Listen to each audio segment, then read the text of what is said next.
How is everyone? I'm doing great. I have had a pretty good couple of days allergy-wise, which I appreciate. I'm still a little stuffy, but not nearly as bad.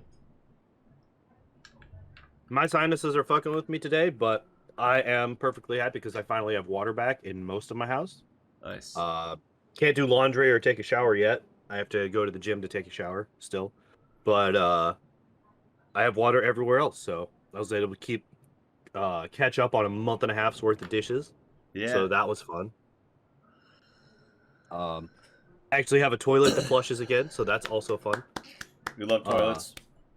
Yep. Indoor plumbing is, in fact, a great thing. And having lived without it for a month, I appreciate it a lot more now. Never take it for granted again. Never, ever. That's how I felt a month about is a long time. That's how I felt about my bidet when I stopped using it during our moving process. I was like, I can't do it without a bidet. I need it. All right, good to know. Good to know. I'm doing pretty well. Little tired, but other than that, good. Ready to rock out these nature spells. Definitely some interesting ones on the spell list that will be fun to point out and go over. So whenever you guys are ready. All right, I'll start off the introductions as per usual. What's up, everyone? Across all three channels, hello, hi, welcome to us. We are here, our streamer show that we try to do every other Thursday. Sometimes my work fucks it up a little bit, but that's okay. Yeah, it's always Unsung's fault. It's always mine, actually. It literally has been mine every time. But today, we are here with the Primal Spells. If you guys want to see, we just did Arcane last time, right? We did Arcane and Divine. We did Divine. We got through all of them. If you want to check out Arcane and Divine spells, you can check out any of our saved VODs that are in our history and watch that. But today, Primal Spells. I'm UnsungNPC.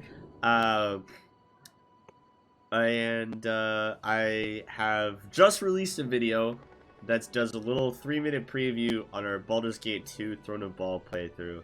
So if you're interested in that, you should check that out. And come see me live on Twitch other than just tonight. But hello to all you beautiful peeps across all three channels. Thank you for being here. I guess I'll go next. Hi, I'm Pondoor. I am a speedrunner for Kingmaker. I'm currently taking a hiatus from it. It's getting a little bit burnt out because I was doing it, 2-3 days a week and wanted to take a little break. So we're currently going through the Midnight Isles for the first time ever. We are... I think we just finished our 4th trip through in this, because you do multiple trips through, but there's also each of the big batches. I thought that there was only going to be 3 trips, so I was very surprised when there was a 4th one, before I got kicked out and had to make a new party. So we're going through that. I am completely blind on it. I had never watched anybody else play it. I don't know anything about it, except for the experience that I've had thus far. But I'm having a good time with it. I'm enjoying it a lot. I also do Pokemon solo runs, which I will be doing tomorrow. All right, I'm Chris, or Lorespire, as I'm usually called here. And yeah, I just want to say that's awesome that you're playing through the Treasure of the Midnight Isles DLC. That was actually surprisingly fun. I usually don't enjoy games or DLCs that are very story light like that is. But to date is definitely my favorite Wrath of the Righteous DLC. Although I'm super hyped for the last Sarkorians that's coming out at the beginning of March, and we'll definitely be streaming that quite a bit when it does. I think that's going to be very awesome. Also, just want to point out, if you look down in the description of this video over on YouTube, or if you're on Twitch, down in my followed streamers section, you'll find links to Pondoor and Unsung here, so you can check them out. They're awesome guys. They got some good stuff on their channel, so be sure that you do that. All right, if you guys are ready, we can get to the spell list. Hell yeah. So, starting off at level 1, one thing is there's going to be a lot of crossover, obviously. Yeah. There's always crossover between the different spell lists. So, like, things like Summon Nature's Ally. Or actually, no, I think that might be, because it's Summon Monster for the other ones, right? Yeah. Yeah. Summon Nature's Ally is Primal only, but, like, things like Remove Sickness, Feather Step, Fairy Fire. Or, no, Fairy Fire is another one. I keep trying to come up with examples, and I keep picking ones that aren't. But about half of these spells are on other spell lists, so we're not going to go over those spells again because we've already done it. Agreed.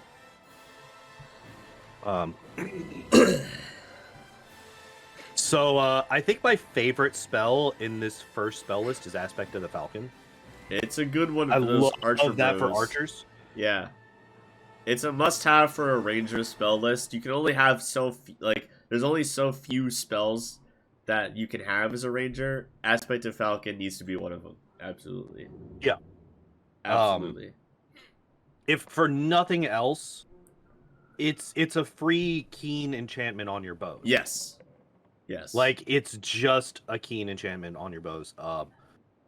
Along with, bonus perception, bonus attack bonus. Yeah. Plus 3 competence bonus on perception isn't really, anything because lots of items give competence bonuses, but a competence bonus to ranged attacks is actually pretty big because there aren't a lot of attack items that give competence bonuses. No, it's usually enhancement. Yeah, so that's actually or kind like of nice. insight or morale. Yeah. A competence bonus on attacks is very but unusual. This does have diminishing returns though, because this doesn't stack with improved critical feat or a keen weapon. So if you get either of those eventually, then this spell will become useless. But that's so far down the line that for at least half of your spell level. Also, but on the other hand, improved critical is not required for most things unless you're going for like mythic improved critical or something along those lines. So you could just use and that's a feat. This is just a level 1 spell. Yeah. Like, you could use that feat for something else, whereas you could just spam this level, and it's minutes per level. So once you get up to those points where you're looking at that kind of thing, this spell's going to last 10-15 minutes. And I don't actually think most of the really good bows I ended up using, I don't really think any of them, but like maybe one short bow was actually like keen. So yeah, most of them are not. Yeah, most of them are not. Because keen isn't really a hyper valuable attachment to a bow. Yeah, because it's only a 5% extra chance to crit. It's and not really... this is a minute per level instead of rounds per level, which is big, huge. I just said that. Did you?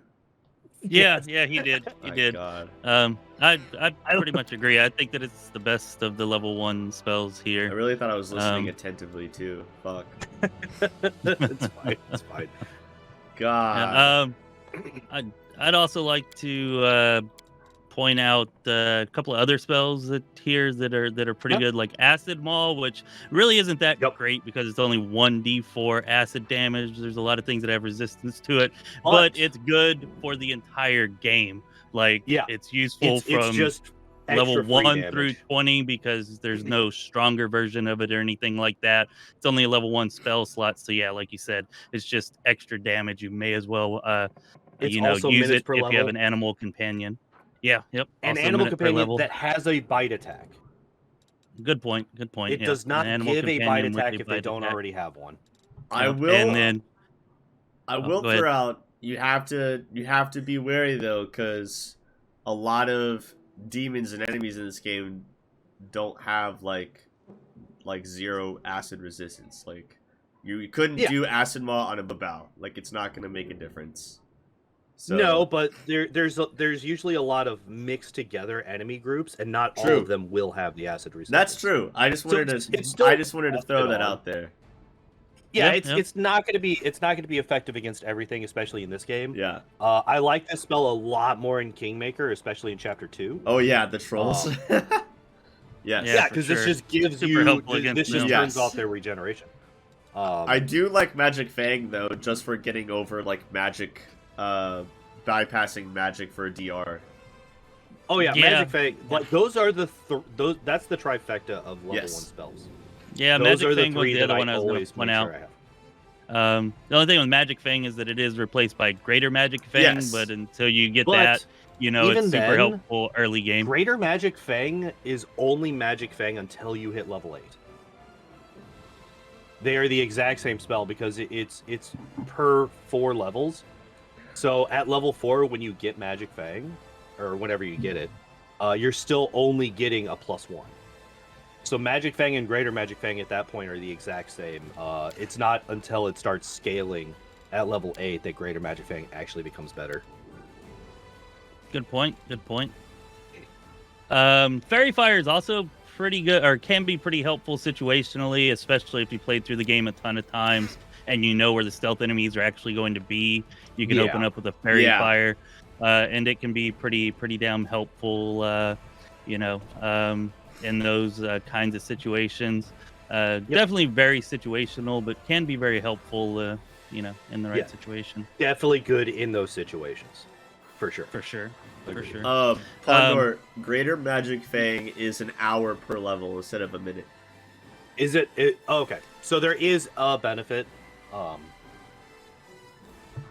but it's not really a combat benefit. Yeah. I mean, I like Entangle. I feel like it's pretty basic as far as primal spells go, but like there really aren't that many like enemies, especially demons, that have great reflex. So like entangling people can be super useful. I would just say that Entangle, I wouldn't like using it unless I have selective spell on it. Yeah, that's what I was going to point out. Massive area. That's one of the first things. It's a huge area. That's one of the first things I do with a primal spell caster is I do selective entangle. Yeah, selective entangle's really good. Without the selective, it's not something that I dangerous. Really want to use. Yeah. It's I annoying. just flash back to Valerie being stuck in a web for 7 hours in Kingmaker. That's almost what I flash back to. I flash back to Kingmaker for sure. Yeah. Pretty detrimental. Oh my god. First time going through the old Sycamore, Valerie just stuck in one of those stupid web traps. Yep. Cannot ever get out. She's just there. That's where she lives. Until it runs out. One of my worst experiences was throwing out Entangle and thinking that my party can handle it, and then everyone getting stuck, and then all of the kobolds and spiders running through it like it was nothing. Nice. That's pretty awesome. Yep. That's how it'll go. All right, so I guess that's about all there is to say about level 1. Everything else here we've either already covered. The only other two, I think, are Longstrider and Summon Nature's Ally. Summoning spells are trash. Summoning spells, except for Animate Dead. There literally isn't a primal class, like a primal casting class in this that has a good, like, summoner archetype either. Like, I think like most of the good summoner archetypes are divine casters, so it's not even worth it. Like summon monsters, summon Nature's Ally, not worth it unless you are a summoner build. Well, there can be some pretty neat uses for them, and I guess I should be using my nerd voice for this. Actually. But yeah. Anyways, I was just gonna say that there are some pretty niche uses, like whenever you fight single powerful enemies, where you can just like summon a wall of summons, even if they are crap, and let them like tank it while you kill it. Like I got a video up on the channel defeating Playful Darkness at like level 12 that way on unfair difficulty. You just summon up a crap load of monsters that can never get to you, and you can take them down. It's kind of cheesy, but whenever you're on, especially if you're on like unfair difficulty, you got to resort to cheesiness. I mean, I totally vibe with that, as long as, you'd obviously want to wait for a higher level so you can do multiple monsters in one cast, but yeah, I was gonna say the first level one, you can never get the multis. Yeah, any level 1 summoning spell sucks. Just summoning one for like one round is what? Garbage. Oh yeah, we say that, that, but in Kingmaker, when you first get Reg and Octavia, the person who's holding them captive is a summoner, and she just spams summoning dog like over and over and over again, and it honestly is super duper annoying. It makes it really hard to reach her. Cone of Cold. That's why you just kill her with a Cone of Cold. Easy. I always sneak somebody like around to the back to the other side, so attack from the one side with my main party, like sneaking up, and then I have somebody like Miri on the other side, and she just freaking charges them like once they commit to attacking the main group from behind, and just so that's usually how I take care of that. But yeah, the wolves are really annoying until I figured out to do that there. Yep. Can't fight the summons, you got to go after the summoner. Yeah, but that's one of those things that definitely is more useful for the NPCs than it is for the player. Yep. And then we got one more. What's y'all's take on Longstrider? I am not a fan. I don't care about Longstrider. It's a waste of a spell slot. Yeah, I agree. To me, it's just kind of like, meh, whatever. Like, if you don't have anything else to cast, I guess, you may as well throw it in there because at least it does something. I mean, if it could be used on other people, better to cast. It literally can only be used on yourself. That's like even worse. It is literally a worse version of Expeditious Retreat. Yeah. Expeditious Retreat is 3 times the movement benefit of this spell. If I could, it's just worse than that. If I could use it on someone else and give like a heavy armor person 10 foot of movement, I guess it could be even a little bit useful, but like on yourself, no. Just to get them to be the same speed as everybody else. Yeah.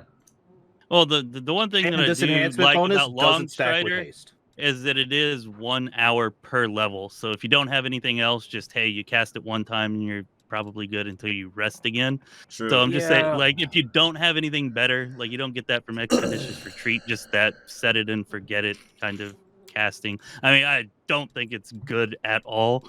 But I would rather just have like later on in the game, whenever you don't have any better level 1 to use, then like I might throw it on. Like, but yeah, have an extra Magic Fang or Acid Maw just in case your animal companion goes down for a second. Have some cure spells instead of it. Multiple stacks of Fairy Fire or Entangle if you're going with that. I honestly feel like Longstrider is probably one of the weakest spells that we have on this. I mean, hell, even Snowball. Hey, Snowball's great. Snowball's awesome. Oh no, I'm saying, I'm just saying, like, alternatives to Longstrider, like all of these other choices would be better. Yeah, in my opinion. Agreed. And for anybody who might be screaming at your screen right now, why aren't y'all talking about Snowball? It's freaking awesome. It's because we did cover it in the we already talked about it last episode, and yeah, it's real it's good. Great. It's an arcane spell. We don't have to go over it again. Yeah. All right. So I think that's it for level 1. Longstrider's not good, but it's not remove poison either.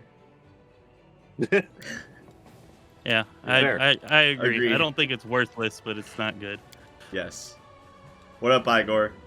Okay. Right.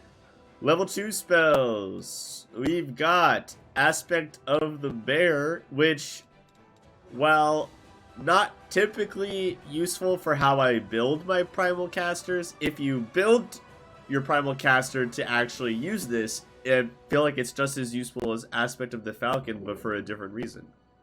Yeah, like this. Yeah. This is really good for a melee. Yeah. Natural armor bonus is huge because natural armor, like, you can have the amulets and stuff, but this frees up your amulet slot, which is great. Well, sometimes natural armor. Sometimes it stack. Sometimes it can stack. So I'm not sure if this one would actually stack. We might be able to test that. Well, I mean, if you look just at Bark Skin right here, I mean, it's also an enhancement bonus to natural armor. So I would definitely rather have Bark Skin on than Aspect of the Bear. Yeah. But, I mean, I guess if you're going for combat maneuvers, then you do also get an enhancement to that. Okay, so and you can bull rush, Bark which I Skin never really specifies used, that it stacks with other natural armor bonuses, but not enhancement bonuses to natural armor. Yes. Okay. Got it. Yeah, but yeah, I guess So they like, do if the you're- same thing when you first get it. They both give a +2, but Barkskin scales. Whereas Aspect of the Bear gives you the bonus to CMB Yeah, and gives you Bull Rush. So if you're building like a trip character or something like that, Aspect of the Bear would be good until you get Aspect of the Wolf later on. yeah, exactly. Like this definitely has some situations where it's better than Barkskin, at least at first. Whereas Barkskin will outstrip it later on. Yeah, all right. yeah, I agree with that. I would agree with that. Hold animal. We can. Is animal aspect No, it's primal only, or is that? We went over the animal aspect spells, I believe. Okay. Yeah, we I did. do want to say I did find a good use of animal aspect. Yeah. Yeah, if you have it on an alchemist, you can give animal aspect gorilla to a gore animal companion, and give them the +4 competence, the +4 to CMB for their trip attacks, or a wolf animal companion. So you could boost up your trip animal companions CMB by 4 by using animal aspect with an alchemist with the infusion discovery. There you go. So that's a recent thing that I learned about. So I wanted to mention that. Yeah, I think animal aspect can be useful for sure. But yeah, the Velociraptor 30 feet speed bonuses makes Longstrider look like fucking kindergarten play. It's ridiculous. Yeah. It is a lower duration though. Yeah, and it is a level 2 spell. But yeah. All Hold right. animal we can skip. It's stupid. Yeah, agreed. Too situational for my taste. Thank you. Wait, which one? Oh, hold animal. Yeah. Literally never used it in my whole life. So natural rhythm is basically hammer the gap. That's what I was just about to say. Yeah. Which I've actually talked about this a little bit on my streams recently. I like Hammer the Gap a lot more for animal companions and natural attack builds than I do for normal characters, because they don't take the penalties to attack as they continue throughout their full round action. All of their attacks will have the same bonus. So if you have like a Smilodon that has 5 attacks that all have the same attack bonus, Hammer the Gap's actually not terrible, because that could be an extra, I mean, it's not like a massive amount of damage, but it's a potential like extra 8 damage per round, or no. 1, 2. 4 if you have 5 you're attacks. totally right. That would be a most 4 perfect damage use of if it. You hit all of them. That would be a perfect use of hold animal. It's 1 damage, then 2 damage, then 3 Fuck damage. the owlbears. Yeah. So you're 4 plus 3 is 7. right. So it's an extra yeah. 10 damage per round. Hey guys, does natural rhythm stack with Hammer the Gap? I would doubt it, but I've not actually tried it. Doesn't say it. Yeah, doesn't. I could not tell you. Considering the fact that I've never put either... Well, I have Hammer the Gap on some of my animal companions, but I've never used natural rhythm. What up, Infernal? Welcome in, guys. Welcome in, everybody. Yeah, Just it's not something I would spells. use either. Like, I'm always filling up all my level 2 spell Talking about what's with, good and what's shit. Bark Skin, like, pretty much all the Hope time. your evenings or Bark mornings Skin, and then, or of course, afternoons or late nights are the going enhancement bonuses from, like, Bear Strength, Bull Strength, Cat Grace, stuff like that. Yeah. To me, those are far and away the best spells in this group, which we already discussed those. I also love, I like, because there's not, like, a ton of damaging here, if you wanted to do a druid that's doing more damage-based spells, Selective Stone Call is great. It's a big-ass area as well, so you definitely want Selective on it too, because otherwise it's also a pain for your party, because it does make everything difficult terrain. But, I mean, as far as damage spells go for second-level spells, there's not a whole lot here, so... Yeah, but if you selective it, it's a 3rd level spell. I was about to say, the problem with going with selective is that it's not going to be a 2nd level spell at that point. Yeah. So we do have to keep that in mind when we're doing this. But still. Thickening Entanglement is another one where you would basically need to have selective on it to make it useful. because otherwise you're just going to be fucking poisoning your own people, which Yep. is gross. Absolutely. Yeah, I'd much rather yeah, do the selective entangle as a second level spell than the sickening entanglement. Right. Yeah. And For sure. just as like a rule of thumb, I don't really pay attention to any poison spell in this game. So just throwing that out they're there. pretty worthless. Pretty damn worthless. Yeah, there's not going to be a whole lot of enemies that you're going to get poisoned. Nope. Yeah. Is Frigid Touch? And then we have the first summoning spells, or the first summoning spell. Yeah, that that might get multiple people. Yeah, so I mean, that's okay. It's not great, but situationally it can be helpful. Yeah. Yeah. Yeah. I just hate that it's a full round cast. Yeah, that really sucks. I think summoning. The hilarious thing is, Summon Nature's Ally 1 is a full round cast, and at level 1 it's only 1 round. So you're taking as long to cast a spell as the duration of the spell. Yeah. So basically, just you're to get somebody that's going to be creature weaker take than your you in turn. every way. Yeah. I do love summoning mites. I think they're so funny, and they do literally nothing. But I just love mites so much. Oh Jesus. Yeah.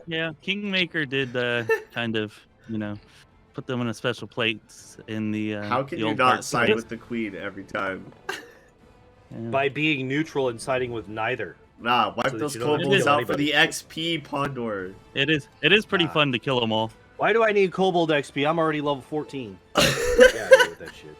Get out of here with that weak shit. All right. Yeah. So level. You're already level 14. Is I'm that like it level for? 3. Is that it for level 2 here? I believe think so. so. Everything else we've already covered, and it's mostly crap, even if we hadn't already covered it or average at best. So I'm very excited for level 3. There's definitely some decent stuff here. There's actually some really good stuff here. Unfortunately, the best stuff here we've already covered. But yeah, Call there's some good lightning stuff we haven't. is natural lightning, not affected by spell resistance. Great lightning move.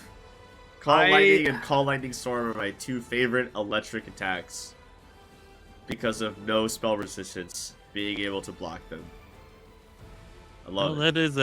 That is a pretty nice twist. I kind of hate them. I've actually never used Call Lightning, to be honest. I've used Call Lightning Storm and its AoE effect. Like, I've actually killed my own characters using it before, and it's like the damage isn't that much, and I don't know. What? I find it kind of annoying. Kill your own... Yeah, I've used it, and whenever it calls it down, like, I don't know if it's an actual bug or not, but yeah, I've had characters die from it from also taking the damage. You activate it, and then you specifically use it on different enemies each turn. Like, you control where the lightning hits. So it is a 6 foot wide hit, though. Yeah, that's like it does what have I'm an saying. AoE effect. I'm looking at it here to make sure, but I guess so. Yeah, it literally says you may call down a 6 foot wide, 30 foot long vertical bolt of lightning. So the 30 feet is it just going down. The 30 feet doesn't have anything to do in the video game. It's only useful in tabletop if you have enemies stacked on top of each other for some reason, or I guess flying enemies. But the 6 foot wide is an AoE. Yeah, it's not supposed to hit your allies though, because it says it has enemy in the target parameters, like it's target enemy. I promise it does, or at least whenever, like, the first few Target months one that the game creature came with out, a medium it did. range. Call Lightning Storm says 1 enemy creature.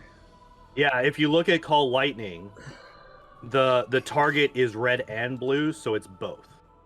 Yeah, but he was talking about Lightning Storm, so I was saying, like, it says 1 enemy. Oh, was he? Okay.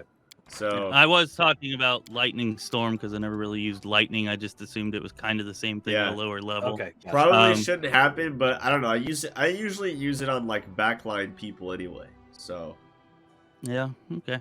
But I'm not a huge fan of this one. It's 3d6 damage, which is okay at first, but it doesn't scale very well.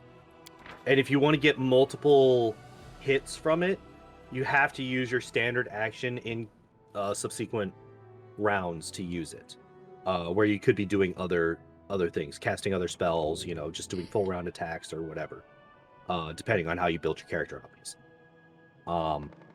So I'm not personally a huge fan of this spell, but 3d6 damage, like when you first get these spells, that's not. Well, like even if you're comparing it to other level 3 spells, if you're comparing it to something like Fireball, that's at this point that would be a minimum of 5d6 damage, and that's a 20-foot AoE. Yeah, but to be fair, I mean, if you're that is a a completely druid or different something, you character. don't have access to Fireball. Yeah, you don't have yeah. And I mean, flavor-wise, like I do like it. I just don't feel like it's that good, and it pissed me off whenever it killed my characters whenever I was using Lightning Storm. So I've got a bit of a grudge against it, I guess. My own personal bias leaking in here. Yeah, I've never used it in the games because one of my party members in one of my real life tabletop took it, thinking that it was a swift action to activate the lightning after the first round, which would make and more then sense it and make wasn't. it so much better. Yeah, I think that would actually make it a bit overpowered. Yeah, Igor, that's a good point. It's 3d6 every time you use each of the rounds you use it. So the idea is like, as a druid, your normal weapon's not going to do anywhere near 3d6 damage. So you're doing 3d6 every time you use a bolt. Each bolt is 3d6 damage. And it lasts for a long, like you have a number of bolts that you can use. It's not one bolt. yeah, I think it's like takes up a minute. Is Shillelagh not in the so you can game? No, there's no Shillelagh in this game. That's D&D. No, there's a Shillelagh in Pathfinder, isn't there? Not that I've ever seen. No shit. Really? Nope. I'm pretty sure there's no shit here. Yeah. So Hold up now. like, I mean, if as a Google! druid your other option is using like a weapon or something, this is better because it's using, you get 3d6 damage. No weapon you have is ever going to do that at this level. Yeah. It's a level 1 druid spell. We just went over level 1 druid spells. It's not here. I mean, maybe it's in the tabletop. It's just not Maybe in the game, it's apparently. tabletop. Yeah, but it's definitely not in Kingmaker or Yeah. Okay. Yeah, no, I was trying to figure out if it was just in Pathfinder in general. Because I was like, I swear to God, I cast that spell. Because you were talking about nothing's going to do 3d6 damage, where Shillelagh makes just a quarterstaff a 2d6 plus your strength mod. All right. Well, I'm willing to concede if this cannot hit your own party members, then it might be pretty good. Even if it can, if you're just using it against back row enemies, then I guess it could be decent. I mean, personally, I think there are way better choices just in the realm of buffs here, to where I wouldn't want to use a spell slot for that. But I'll concede that it could be good or useful, given that.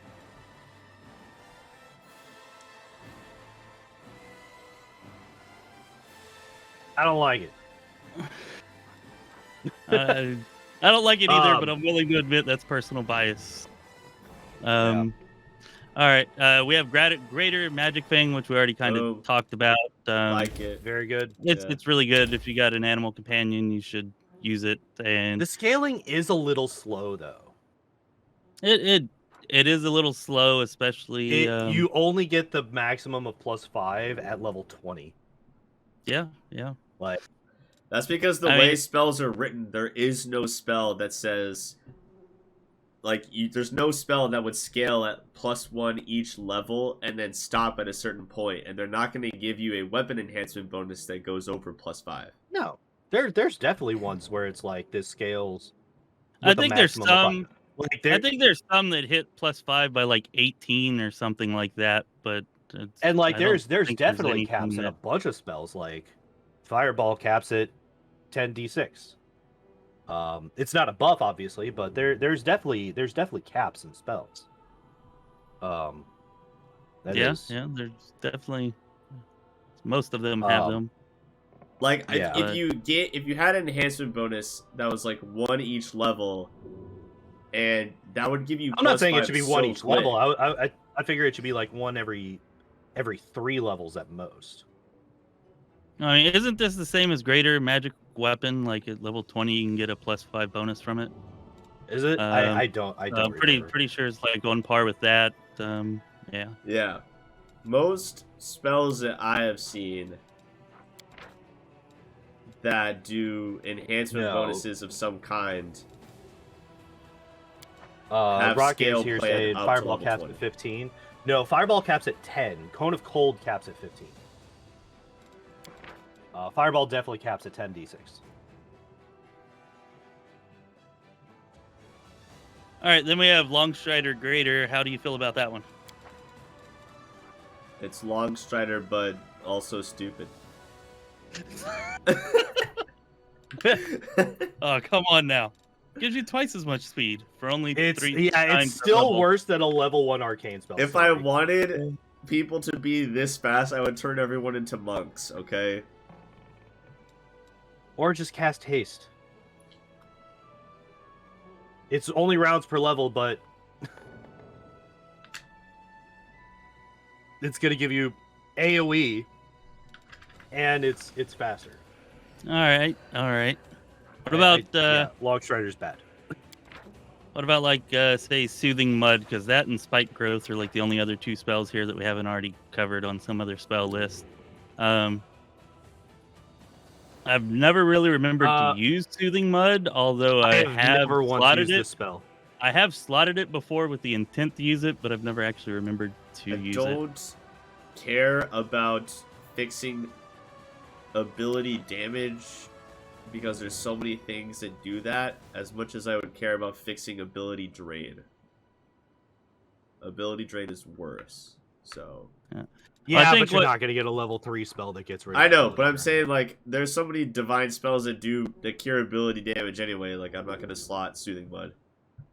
I think what's really It terrible is about AoE, it is though, so if you have a lot of people that have ability damage, this will be a lot more efficient to get rid of it than just casting Lesser Restoration over and over and over and over again. Potentially, agreed.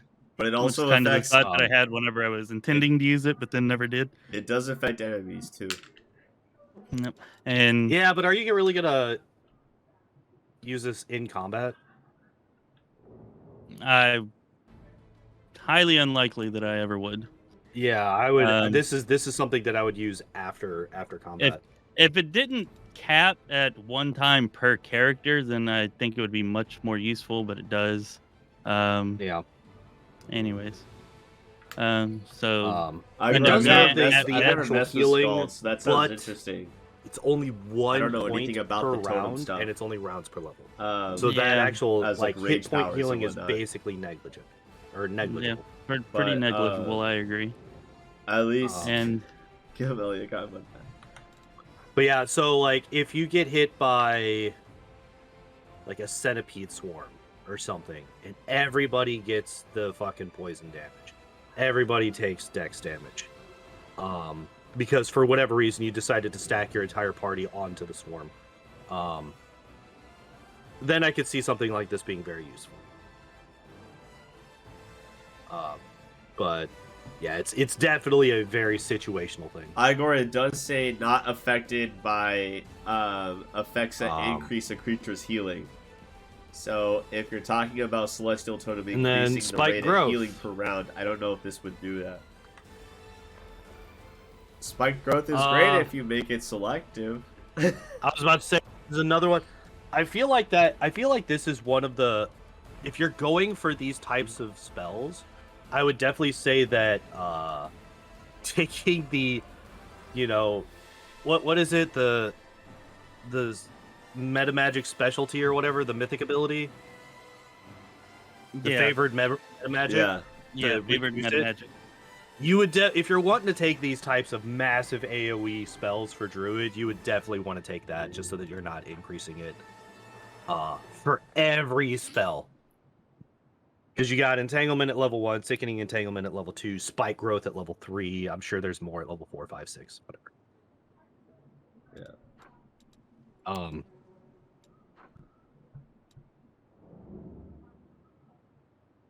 But yeah. right. It is for every 5 feet of movement. So as long as the characters are still moving through the area, it is still doing damage to them. Which, calling back to the way back machine when we were playing DOS2 on Thorn stream, growth! Unsung. Thorn growth! Yeah, Thorn growth! that can be very effective. That can do a lot of damage very, very quickly. Yes. You just put it between you and the enemy and have fun. And just let them come to you, and then half their health is gone before they even get to you. So that can be very useful. Yeah, It could definitely be useful. I love it. I've never used it. Like I said before, I usually prefer to concentrate more on the buff spells and stuff that are here. I could see it being pretty useful in that situation. Piercing damage is going to be physical damage though, so it would not be effective against most of your enemies that have like DR. physical damage reduction. Like most of the demons, most of the stronger enemies. But That's yeah, true. I could definitely see it being useful in situations against enemies that don't have that quality. Yeah. Yeah, for sure. All right. Level 4. Level 4. All right. What are the specific ones for this one? We got Slowing Mud. Yeah. Slowing Mud, I think, is the only one specific to Thorn Body, and Spike Stones. Those Is are Obsidian Flow isn't, right? No, That's an arcane as well. Yeah. Slowing And Mud echolocation is also shared. Yeah, it is. Okay. Slowing Mud is slow but also dazed. It's Yeah. a slow spell that also dazes. Alright. And it's feel like it enemies could- only. Yeah, I feel like it Yeah. could be pretty good if you're making like a DC caster. I've never really done that with a druid, but it makes sense. Yeah. A druid DC caster is really weird. I mean, I guess if you're going for all these AoE spells, then... But even then, are they all the same? No, Spike Growth is Transmutation, Sickening Entanglement is Transmutation, Entangle is Yeah, Transmutation. Yeah, Igor, I can Slowing see Mud is why, Conjuration. because it's like not affected by spell resistance, which is pretty But big. And Spike Stones is just Transmutation, and that's keeps, another one like, of those 40-foot bursts. you're doing damage Yeah, and becoming entangled. So I guess you would want to like, make a that's pretty crazy. transmutation That's pretty crazy. based And taking DC points caster from if the you're sharp going to do all obsidian, those. like Jesus. Yeah. Which Fuck. that's a lot of Lord, work that's awesome. I hope to I get. hope your Salasa game's going not a well. whole What kind lot. of party makeup are you going? Oh, I for? would say it might definitely be worth it if we continue on the spell levels and we continue to find like AoEs like this at each spell level or most spell levels. Then, maybe it might Yeah, be I worth guess. it. I don't think I would do it. Well, I know I wouldn't because I haven't done it, but it could possibly be viable if we continue to find these types of spells at the higher levels. You guys talking about how great echolocation is? No. Yes. I don't even know what blind sight gives you in these games. Like, how does this actually benefit you? Does it just let you see stealthed enemies? Don't think it actually lets you see stealth enemies, but like they wouldn't get their bonuses for attacking you from stealth, I think is the way that it works. I always just use true seeing.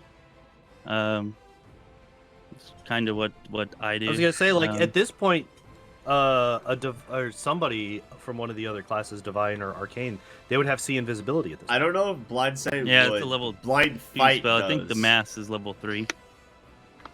Yeah, so you would already have see invisibility. Does No, I mean if you get blinded, then this would still work. See invisibility wouldn't, but I still feel like that's a better option does in most cases. Does blind sight get you immunity to gaze attacks, or is that blind fight the feat specifically and not because of the blind sight that blind fight gives you? I mean, if you think about it logically, blind sight wouldn't give that to you. Like yeah. I mean, I don't think so. I don't know. I guess it could.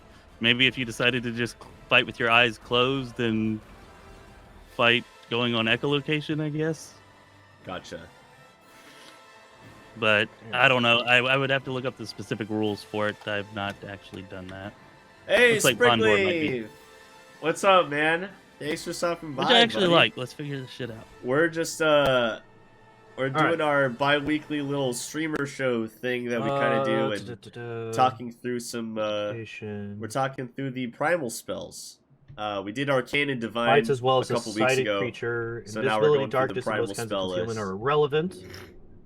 The And it creature is a must have line of good-ass sight to a time. creature to object to discern that creature or object. The ability's range is specified.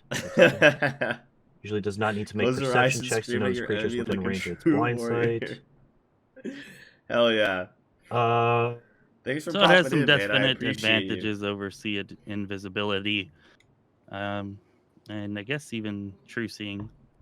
Yeah, nope, nothing about gaze attacks you. I hope your under blind sight. streaming stuff has been going well as well. I haven't So, gotten to pop in too nope. much lately because of work Does not have that I'm that. overloaded on, but Specifically. I still try to like take a glimpse when I can. Trash. All right, Trash. so yeah, if you want to cover all your bases, I guess grab this and see invisibility mass, and then switch that over to true seeing communal. Or I guess it would be see invisibility communal, not mass. Yeah. Anything but- else we're looking at here that's a Thorn body we haven't talked about yet, I don't think. I mean, I guess if you're going with a melee druid, it's personal only. So I guess unless you're going with the melee druid, it's not very good. And even then, I feel like it's not that good, because if you're taking damage, you're almost certainly going to be taking a lot more damage than what this is dealing.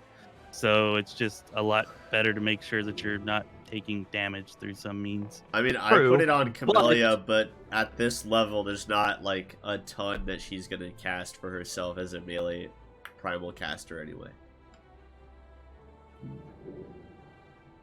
will Rock here say mentions that- could make use of slowing mud with a conjuration-focused druid angel.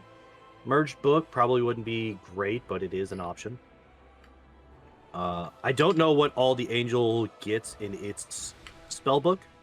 I think it's I know it's got a bunch of really good buff spells that I've heard of, but I've never actually Yeah, played an Igor, angel. Camellia does so I get don't know Thorn Body exactly as her what all it domain gets. spell. That's true. So it just makes sense to if you use it wanted to for use her like because expanded magic arsenal, she doesn't need you can get offensive your spells spell DCs really, really absurd, and then for sure.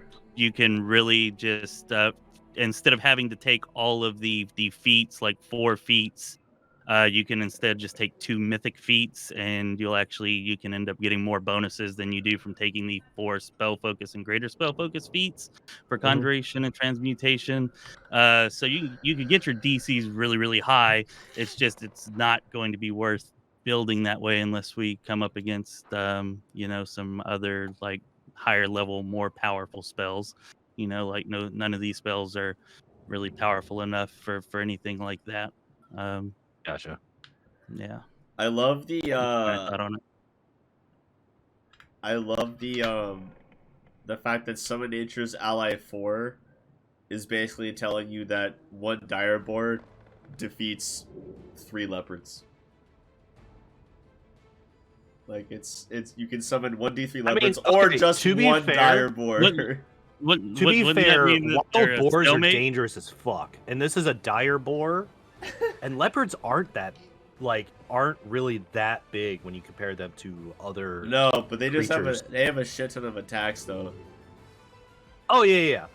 But I'm always gonna I'm summon just- 1d4 plus I 1 could giant see, frogs. I could see some logic here. I'm always gonna It's summon. not the best logic. I'm always gonna summon the giant frogs though. Yeah, I agree. The summoning spell, the more you can summon, the better Yeah, in almost all situations. it's all just fodder. Exactly. Going back to Thorn Body for a second. Another aspect of this, I don't know if this. So, if you have this, and then you use Wild Shape, does this disappear? No. I would think not, and I guess Okay, it does add because to your unarmed strike damage or natural attack damage, which is nice. yeah. So say you do this, and then you transform into a leopard or a Smilodon or something. That's an extra 5d6 potential per round. Added onto your attacks. So Yeah, that's actually pretty significant. So yeah, if you're building that way, yeah, so sure. that could be good. And like, even if we don't, you were talking about how it's not nearly as much damage you're taking, and you should focus more on avoiding the damage entirely. You're not going to avoid every hit in this game. So if you can get a bit of retaliation damage in, it's not the worst option. It's not the worst thing. I definitely think that there is some situational usefulness, even if you don't go for a wild shape. Thank you, Igor. I would say like appreciate it. 90% of the power here with this spell, at least 90% of it, definitely comes from the extra damage it gives you to your unarmed strikes or natural attacks. Oh yeah, that last sentence is the biggest sentence here.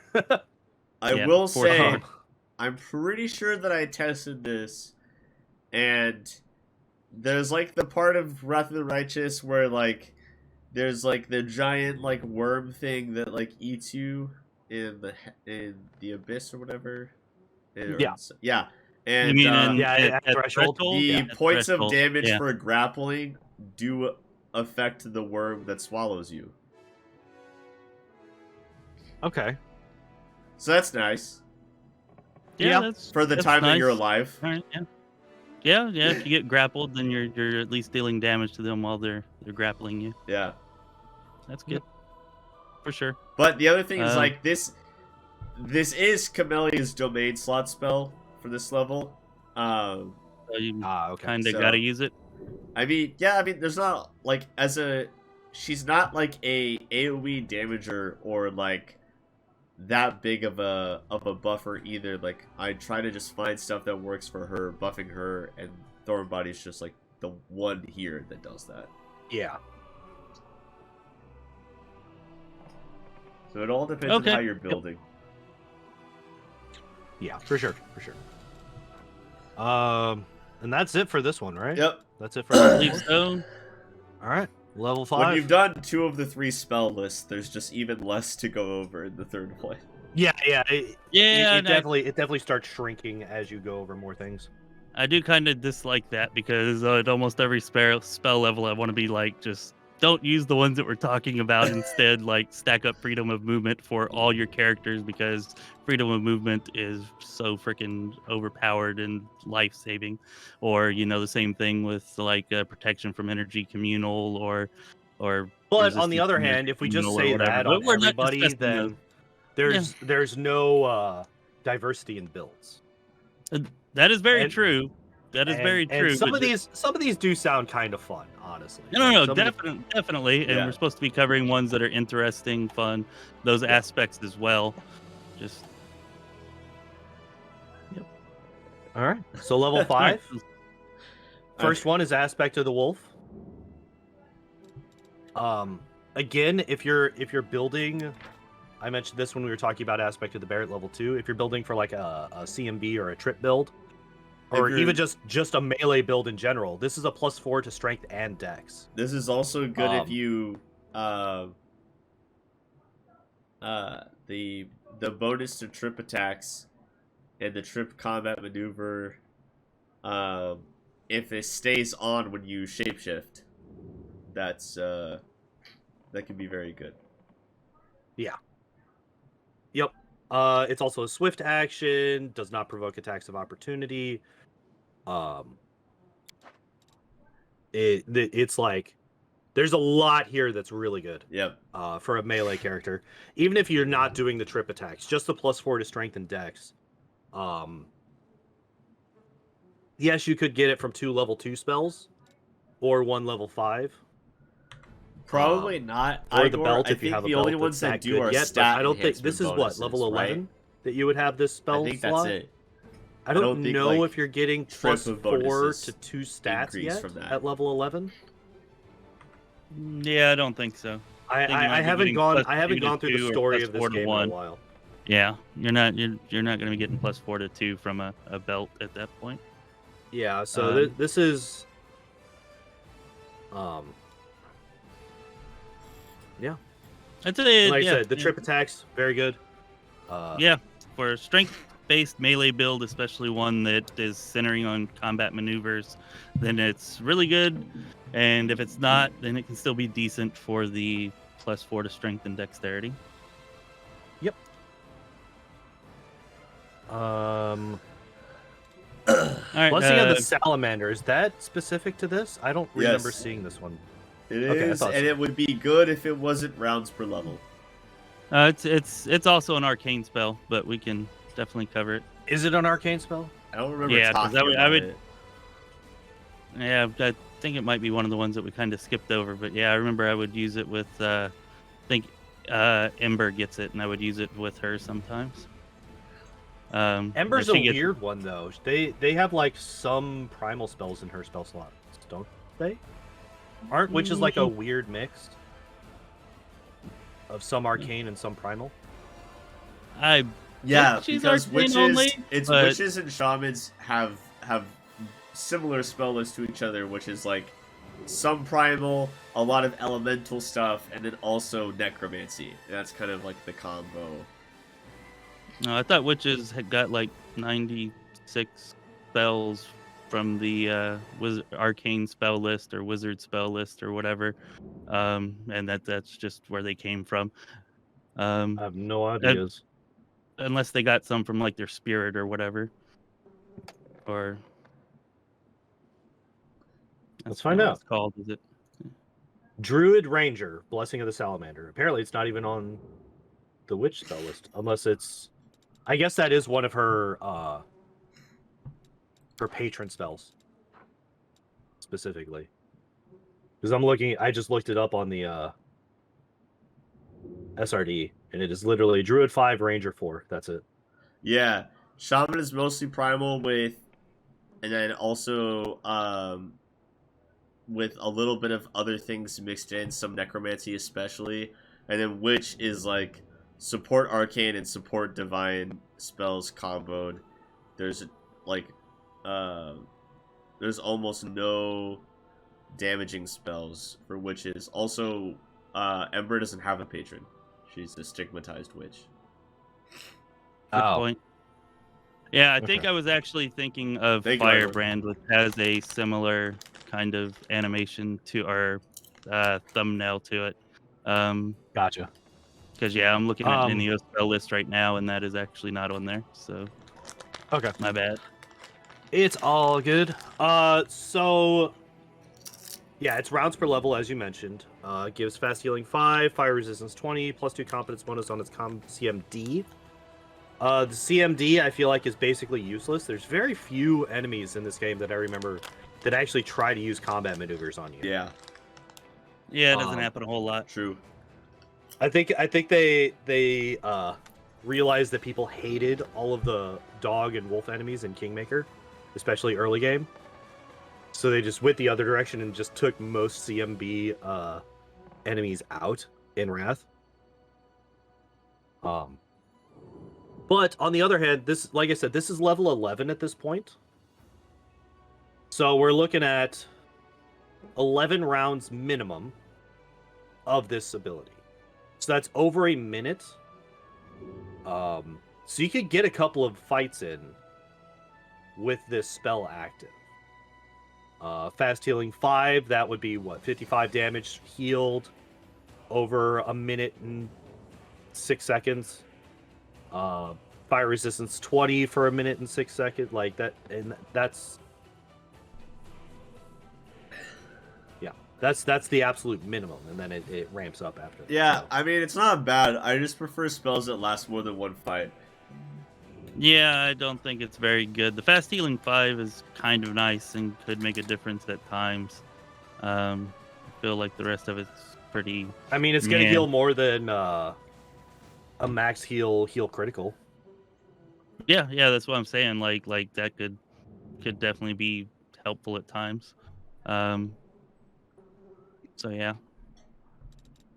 Very situational. Probably not something that you're going to use too much unless you know that, like, the boss of this area uses a bunch of fire spells. So we're just going to get a bunch of these up and block all of this shit. And then if you're going to do that, just Yeah. get protection from energy. Yep. But the fast healing's nice. Is going to heal a fair bit, and you don't like. Yeah, it's a little bit delayed, but not too terribly much.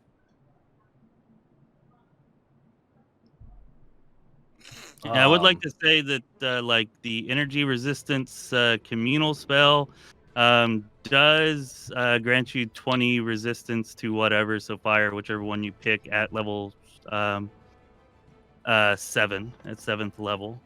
So you would have access to that now. So you could just cast that one time to give everybody the 20 fire resistance. Wait, I'm sorry. What'd you say? What was that? Resist energy communal, starting at 7th level, it gives 20 points of resistance to whatever's like, type of energy damage you choose to get resistance from. So you could just cast that once as a level 3 spell to get 20 points of fire resistance to everybody. Where does so it say like that? Oh, it does. Yeah, I feel like oh, at this point we would be at 11th level, so this would be 30 points. Oh yeah, we are talking about 11th level, right? So yeah, you would get even more then. So yeah, I feel like that's always like the best way to resist any type of like elemental damage is definitely resist energy. Oh man, that is rude pretty much just the fast healing here that would matter and situationally. I think. So the reason that I was confused there for a minute is because I was just reading it. I was just mousing over resist energy. I hadn't actually right clicked it. And if you just mouse over it, it ends perfectly at that damage is reduced by 10 points before being applied to the creature's hit points. It has a full spell description there. Yeah. And then if you right click it, it's like, oh yeah, also you get extra shit as it levels up. Like it doesn't mention anything about scaling and ends perfectly on the end of a sentence. So it makes you think that there's nothing else to look at. It's just a really rude UI. If I didn't use it so much, I probably wouldn't have noticed that either. But yeah. Yeah, I did not actually know that it increased as you leveled up. I had no idea. I thought it was just 10, flat out. So then we got Call Lightning Storm, which we kind of already talked about. Yeah. Yeah. So if you like Call Lightning, then you'll like Call Lightning Storm. It's more damage. Kind of the same thing otherwise, except it does have a maximum number of bolts you can call. I don't think 15. Call Lightning did have a maximum, did it? It did because so it's you have it's one minutes bolt. per level, and every time you call a bolt, it reduces it by a minute. Yeah. Yeah, but a minute per level spell, you can actually get to like 24 hours, so it's basically infinite if there's not a cap on it. That's fair. But this which is probably why they cap. put the 50 bolts in. But also, like, I've literally never played a combat that lasted 15 rounds, so why would you need 15 bolts? I've played combats that lasted like 60 plus. That's awful. Just saying that. Yep. Rounds? It's Full rounds? I know for a fact that you are lying, because I was there when you played through the fucking in defense the first time. And that was definitely more than 15 rounds for you, sir. Yeah, the first time I played the in defense, I went over 50. It's really not more than 15 rounds though. Like, it feels like it, but you've got like 30 people doing a single thing, doing things in a single round. Imagine playing on turn-based. I'm just saying I know mine was because I did play it on turn-based. And the time that I played Full Darkness at level 12 on Unfair, that took like 60-something rounds. And I won, but it was on turn-based. You actually played it on turn-based. Why? Yeah. That takes you 3 hours? Because if you're level 12 and you're fighting something as powerful as Playful Darkness on Unfair difficulty, you have to play it on turn-based to have a chance. Like, otherwise, you ain't got a freaking chance. 6. Well, I guess you could just summon like 30 pillars of life or whatever, and kill him that way, and you would have a chance. But I was trying to prove that you could do it with any party, and you didn't have to have somebody with access to that spell. If I did any combat that long, I would stop playing the game. I would stop. I had fun doing it, and we even streamed one of them, and everybody seemed to be kind of into it during the stream. But yeah, I could see where that would definitely turn some people off. It's like more than 10 minutes of a fight. It was like over an hour. that the I battle was about to lasted. say it's 60 rounds. That's gonna be a long time. 60 it was over rounds an hour. yeah, I mean 60 rounds in real life it's gonna be a long time because of how calculating you have to be. In the game, 60 rounds of 6 seconds is 360 seconds. Which Yeah, so 6 minutes. 36 minutes. 6 minutes. So It's 10 rounds per minute, then you have right? 60 yeah. rounds I guess would be so. 6 minutes. Yeah, 6 minutes, yeah. So the one thing that I will say about Call Lightning Storm, it's only 5d6 and it's one target.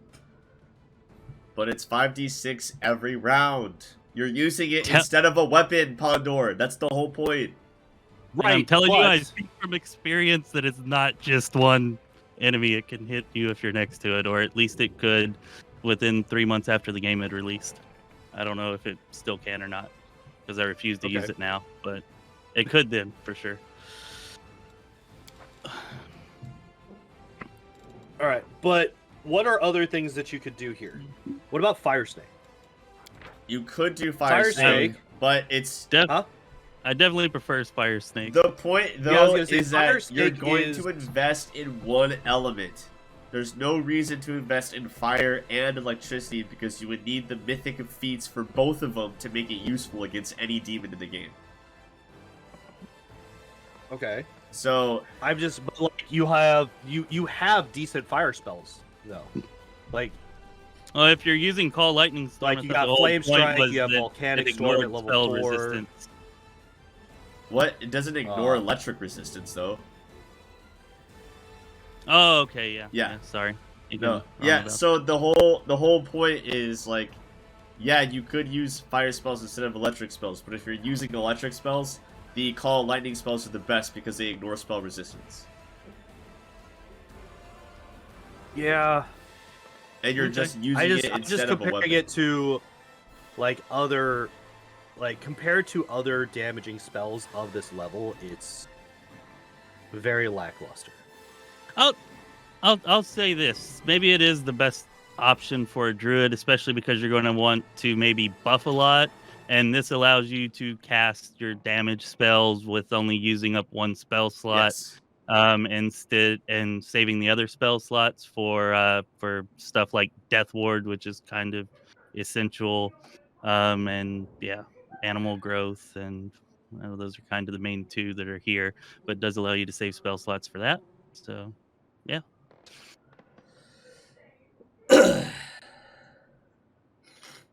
Yeah, so that's, I mean, It just like, seems incredibly slow to me, is the main thing. It just seems very, very slow.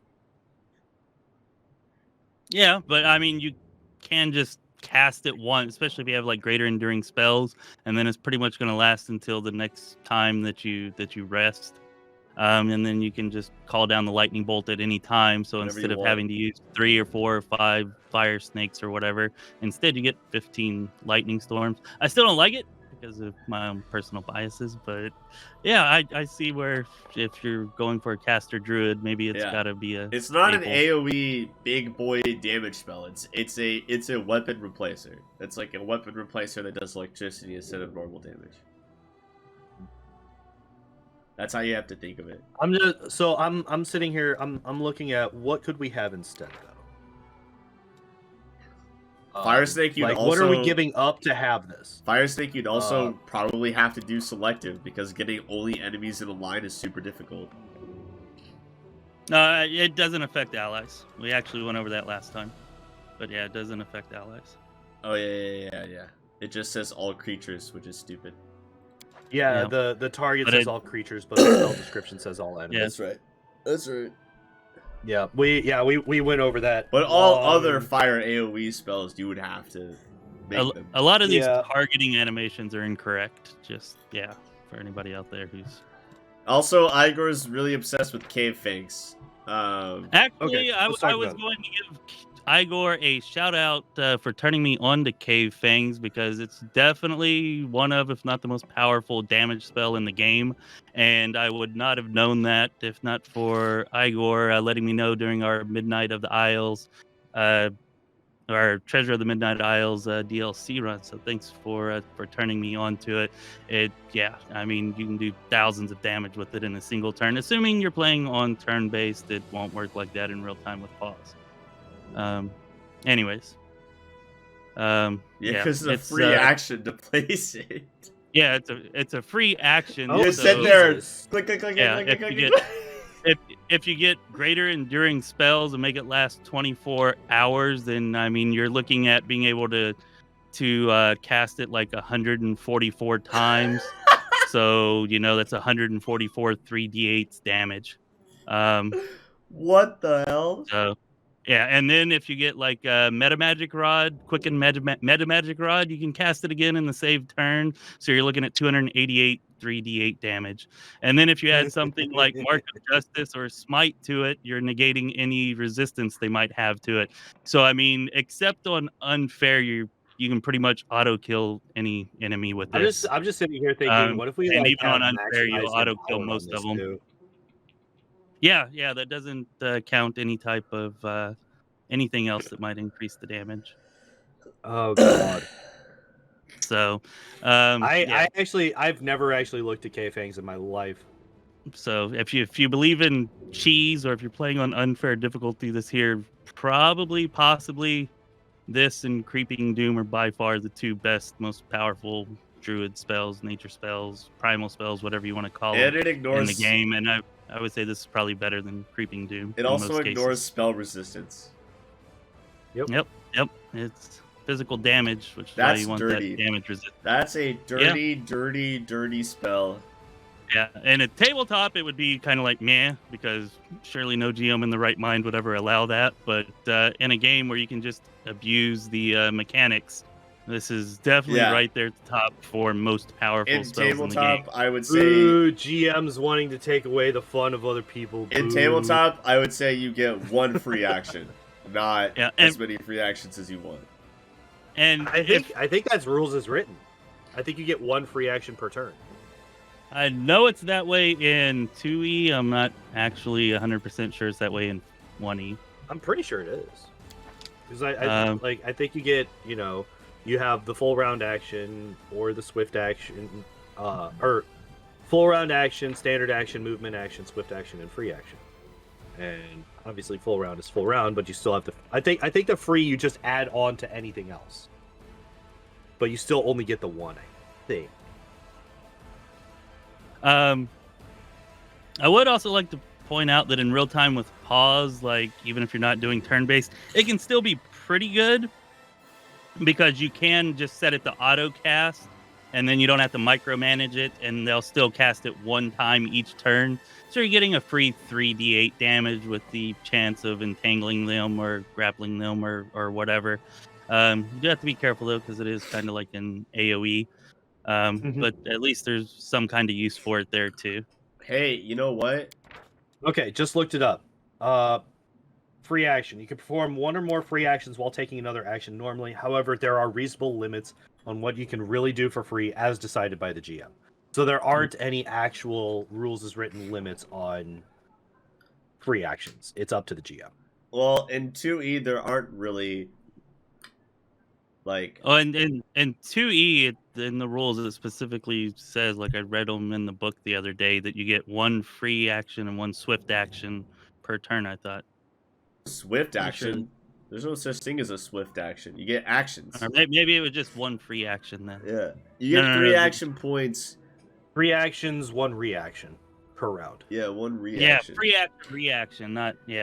But also, instead of just attacking Igor and Lore and getting K-Figs, what you could do is activate Call Lightning Storm and shoot lightning down while doing K-Figs every single round.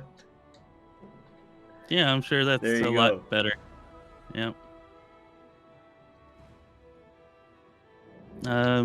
That's a Thunderfang in real life. That's a Thunderfang. Thunderfang. I like it. I'm gonna steal that from you. He stole that from Pokemon. I don't know what you're talking about.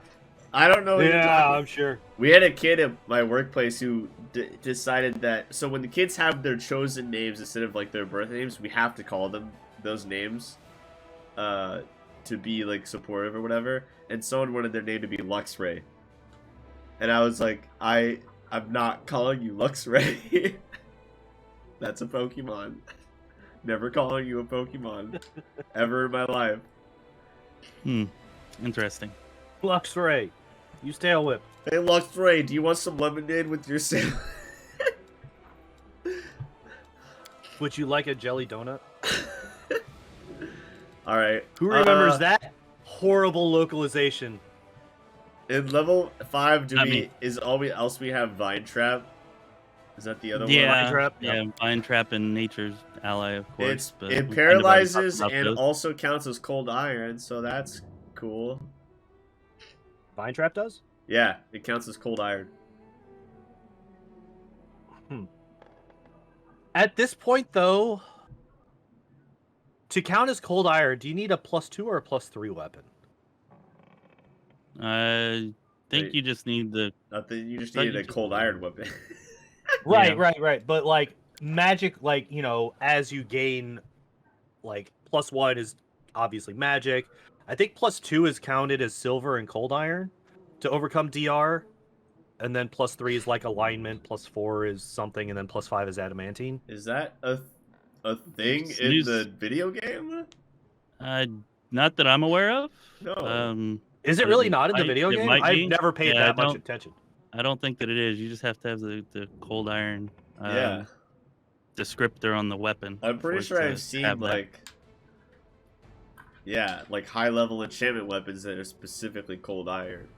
So why would you need it descripted as both? I don't know. I was actually just about to say I don't recall any high level enchanted weapons with the cold iron descriptor, so maybe it is and it's just not explained anywhere. There are that are but- like basic ones, like not like unique ones. Just like the regular +4. You get like a Yeah. +4 cold iron masterwork, whatever.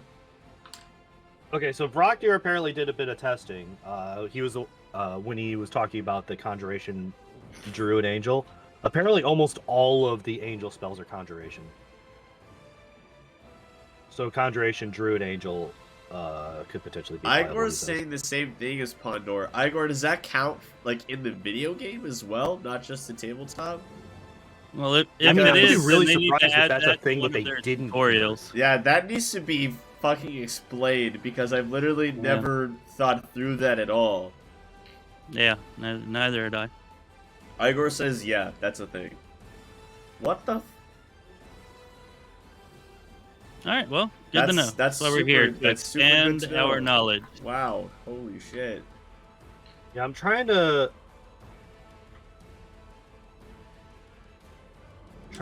remember what they get over as it levels up. +3, Igor said, is cold iron. +3 is cold iron. Is +2 alignment then? If +2 is alignment, then there's so many spells that just become useless. Yes, exactly. You get +2 enhancement weapons so fucking early, though. That makes no sense. That Yeah, I would be feel like so that can't make broken. sense because you get a lot of spells and abilities that will adjust your alignment, certainly later than +2 weapons. +5 is adamantine. That makes sense. Adamantine's like the biggest deal. So Oh shit. Okay, wait. So +1 is magic, obviously. Okay, so it's 1, 3, 4, and 5 apparently. 1 is magic, 3 is cold iron and/or silver, 4 is adamantine, and 5 is alignment.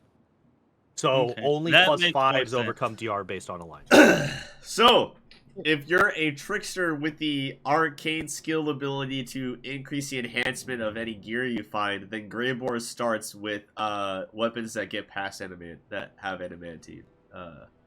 Nice. DR bypass. Because it increases, you have to do it before you recruit him, and his weapons become +4 instead of +3. Yeah. There you go. There you go.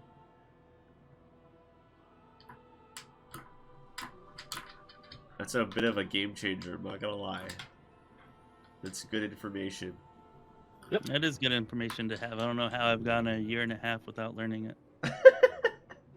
There's always more to learn in these games. What That is the very heck? true. That is very true. Even like, yeah, like there's so many basic mechanics that I've missed. Where like somebody points it out, I'm like, oh. Yeah. All right, are we going on to level 6? Level 6. I think there's just 3 that aren't stupid poison spells. Primal Regression is Sirocco. Yeah, that's and then Sirocco is Tarple. arcane, no, Sirocco is divine as well. What? No, I'm sure. I maybe it's all remember three. Sirocco being in the cleric spell list Really? specifically. I knew they had Yep. like Fire Blast or something, or Firestorm. I'm sure. Where's it at?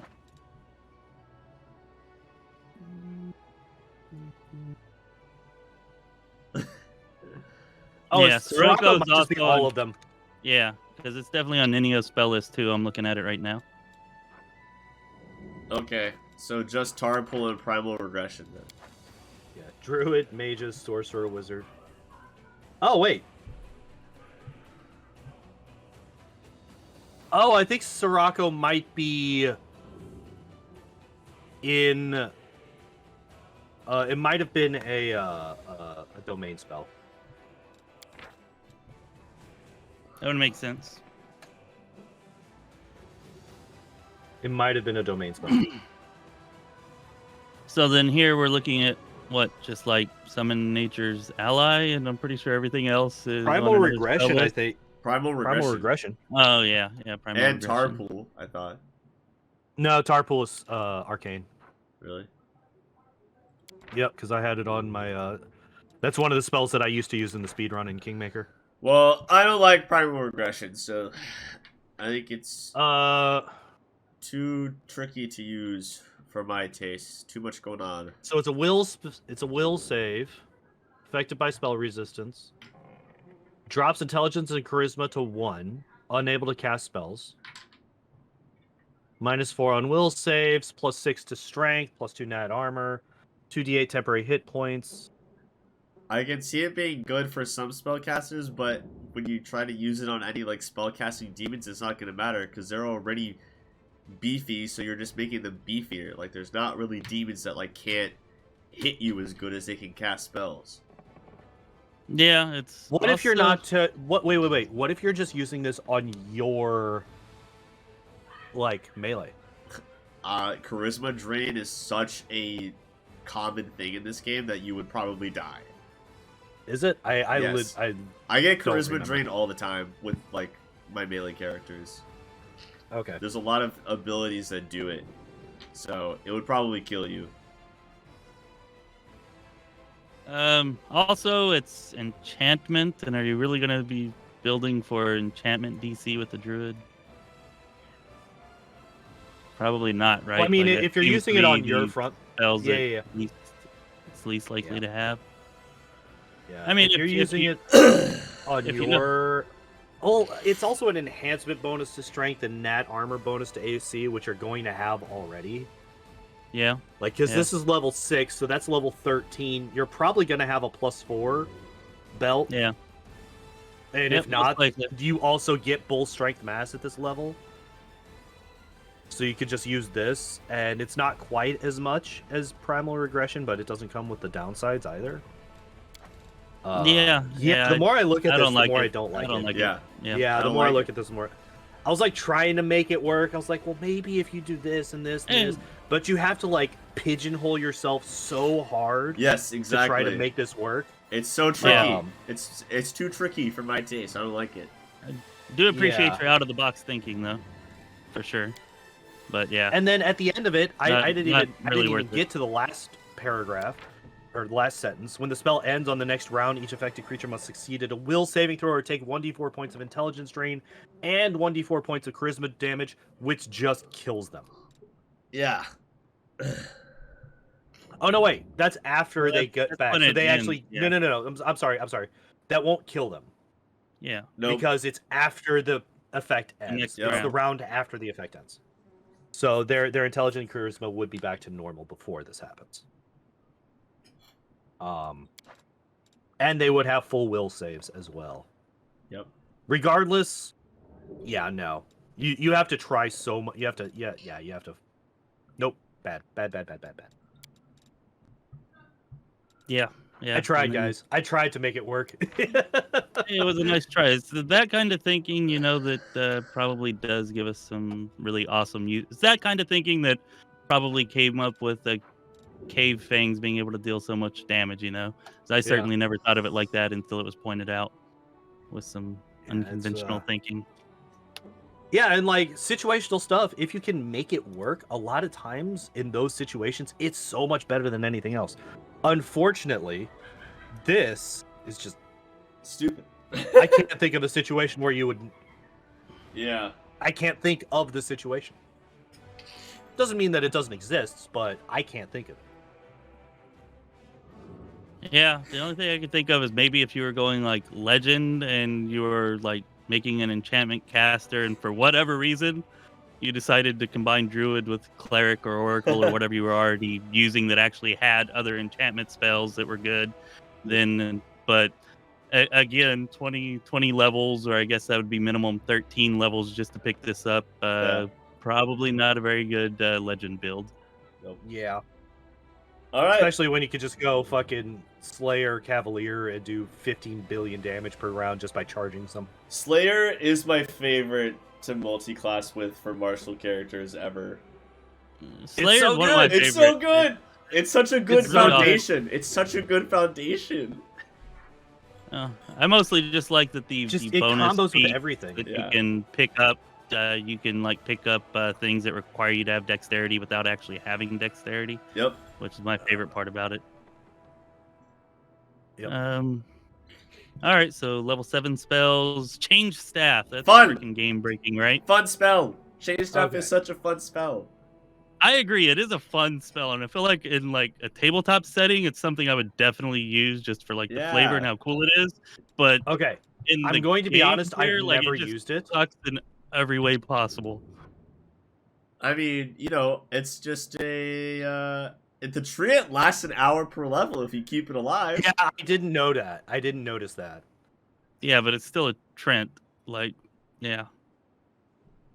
I don't know how You- strong treants are. I doesn't Like as a matter. level 7 spell, it has to be decently powerful, right? You're only getting one though, and taking Nature's That is Ally true. 7, and grabbing the 5 Well- natural manticores would be better. Hold on. Like, yeah. Because let's see if a treant is, like, do we know for sure that stat-wise a treant is stronger or a treant is weaker than a natural mastodon? I don't care if it's stronger than a natural mastodon. It's still not going to be good. I would like to know. Well, Unfortunately, none of the party members that I have a quarterstaff equipped, so I can't check. boo. I was gonna rest real quick and just check it. I guess I could probably give myself a quarterstaff. Yeah, I'm in search and pick right now. I'm still in your idea. Let's see. Rest I will all. say, according to the tabletop, Mastodon is 1 CR higher than a treant. But the Summon Nature's Ally also still lasts rounds per level instead of an hour per level. So if you keep the treant alive, it's just an extra little You buddy. have multiple treants as well. Can you summon multiple of them at once? Probably. I would imagine. Yeah. Yeah. You can And have if it's an 5! hour Why per not? level, 5 you just that are get, like, hours 8 per son of level. bitches. Yo! Yes. Yes, absolutely. I'm gonna play with this a bit. I All want... right, good luck. I My want toy treants. box wasn't agreeing with the search Oh, and God. pick I was trying to do. Error! Freeze that. So What I up, gave up. Jubby? Yeah, treant 10 out of 10. Love it.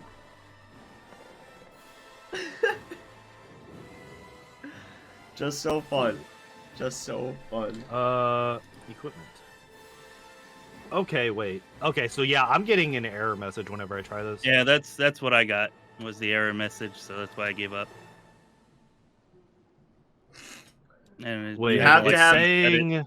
I think the quarterstaff I don't know if I tried this before. Maybe the quarterstaff has to be unenchanted. I think it just has to be like quarterstaff. Like, you know, you can buy a quarterstaff at a weapons vendor, like just a regular quarterstaff, I would imagine. Igor, I forgot to tell you this, but we did Wildermyth this morning, and we made you and Laura's characters fall in love.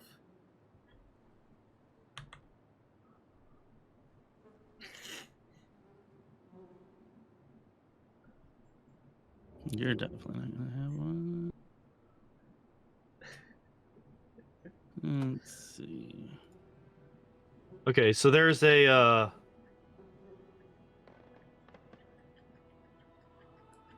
I'm getting a okay, here.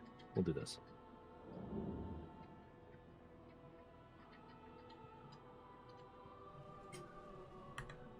Yeah, Jumpy, I really want to bring your character back when we get the chance. I think we'll be able to in the next campaign that we do whenever Sonic and I can get to it. I think he'll be one of the starting characters. Actually, So I'm pretty excited for that. What do you mean? I can't update it. Why can't I update it? You guys are really stuck on this. yeah, I was just thinking, why are we spending so much time? You're the one who thinks it's an awesome spell, though. I want to try it, damn it. Kind of do too. I've never done it before. I've never used it before. Yeah, I think that's because it's so obviously terrible, but... I mean, maybe not. Gotta rest. Oh, I also gave myself 0 fucking wisdom. So I can't even cast the spell. Darren, Your Excellency, sir. I'd issue...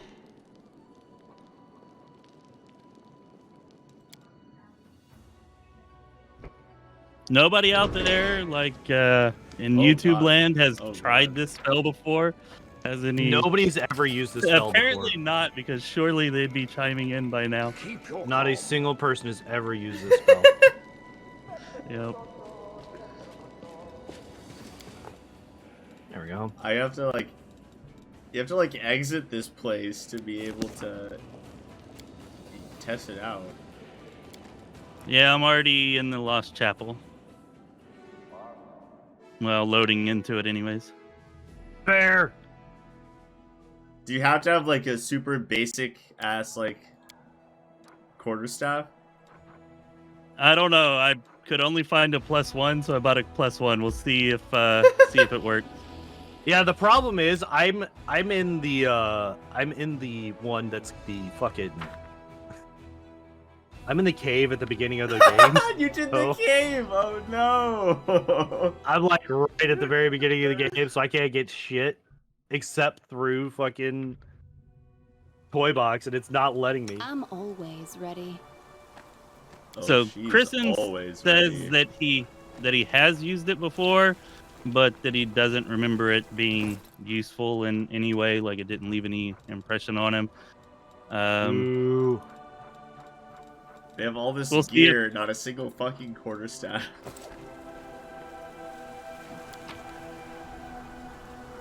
All right, so we're gonna find out. And so using the spell actually gives me. Wait, that's not right. Yeah, it's got to be a basic quarterstaff because I'm trying to use it and it's telling me that I cannot. Damn it! How do we buy Well, one? I failed. Go to the blacksmith. Go to the regular blacksmith. Wilser Garms only had magical gear, but the regular blacksmith guy's got to have a normal one. I should have just checked him while I was there. I want Unfortunately, I did 5 so I not. can summon all 5 treants at once. It's really All right. annoying that Toy Box isn't working like that. Yeah. I go to literally anything in search and pick, and it just errors out. Yeah, me too. Me too. We're not. This is the only spell we're testing for some fucking reason. So. I think it's because somebody had to say that it might be good. It just seems so fun. It seems really stupid, but potentially really fun. I think in a tabletop setting, it'd be really cool. Like if you could just like the quarterstaff that you're using, you could just turn it into a Trent, and then like it battles, and then it just turns back into a quarterstaff. Like that would be really awesome. Also, the fact that quarterstaffs are like the easiest thing to make. Yeah, like You can just have a character that just whittles away their time making quarterstaffs. And then, you know, they're just like, yes, give me 2 minutes and I will have 120 treants. Alright, Let's fucking go. The blacksmith had masterwork quarterstaffs, so we'll see how that goes. Alright. And it's like, no, it's gotta be a shit one. Get out of here. If it has to be basic, I don't think I can get those at this point. Like, how do I fucking get that? I don't know. Did you check the blacksmith? The limiting factor isn't that it's a. He only had masterwork, so we'll see if it works. It's not gonna work. It's not that it's a level 7 spell. It's not that, you know. Yeah, it's that you need a quarterstaff. We can't find a shit enough quarterstaff to be able to cast it. This is a coding glitch. Like it's clearly like it needs a quarterstaff, so the game's like, oh, so only reads quarterstaff. It is like anything that says blank quarterstaff is out. Yep. So masterwork doesn't work either. Oh, I haven't tested it yet. Why is your dinosaur so fucking slow, Pondoor? Hey, holy shit. You leave Sarah alone. She's so slow, bro. You leave Sarah alone. She did good jobs. This is why I hate animal companions. You can't go anywhere without them. Yeah. Wait, the animal companion should be faster than the player. It's going so slowly. Faster. In the city, they're always faster. I don't know what to tell you, buddy. Just ride on Sarah. Oh wait, I don't know if you can in town for some reason, or at least you couldn't. We're gonna find out. Does masterwork work? Because if not, there's no way for me to test this fucking spell. All right, I'm gonna exit the game. I'm just gonna restart. Yeah, go update your toy box. Yeah, maybe it's just. No, I literally can't update UMM. Yeah, it says I have 0 quarterstaffs. Do I? Yeah. Fucking Christ. Does she have to have them on her person? I don't know. I didn't try that. You can try it. Doesn't make sense that it would be that way, but give it a shot, maybe. Nope. That's didn't work. This is the what the hell? Fuck you. Fuck you. Come on. Wow. There's gotta be a quarterstaff in here. Alright. There's 0 quarterstaffs in the game. I have one more idea for where one might be. Is there a way to toy box a quarterstaff or no? That's what we were trying to do. It does not work. I have been trying, sir. I'm trapped in a fucking cave. Actually, the funny thing is, I might have the highest chance of just finding a quarterstaff. Yeah. Wait. The really funny thing is that it'll let you like freaking Toy Box will let you search out like freaking items from Kingmaker that aren't even in this game and add them. But Pondoor, what happened? I went to another thing and it didn't error out immediately, but it is still loading the blueprints. Oh, we'll see. I had other blueprints load as well. Like under abilities and whatnot. All right, I'm going to play through and see if I can't find me a quarterstaff somewhere. You can't.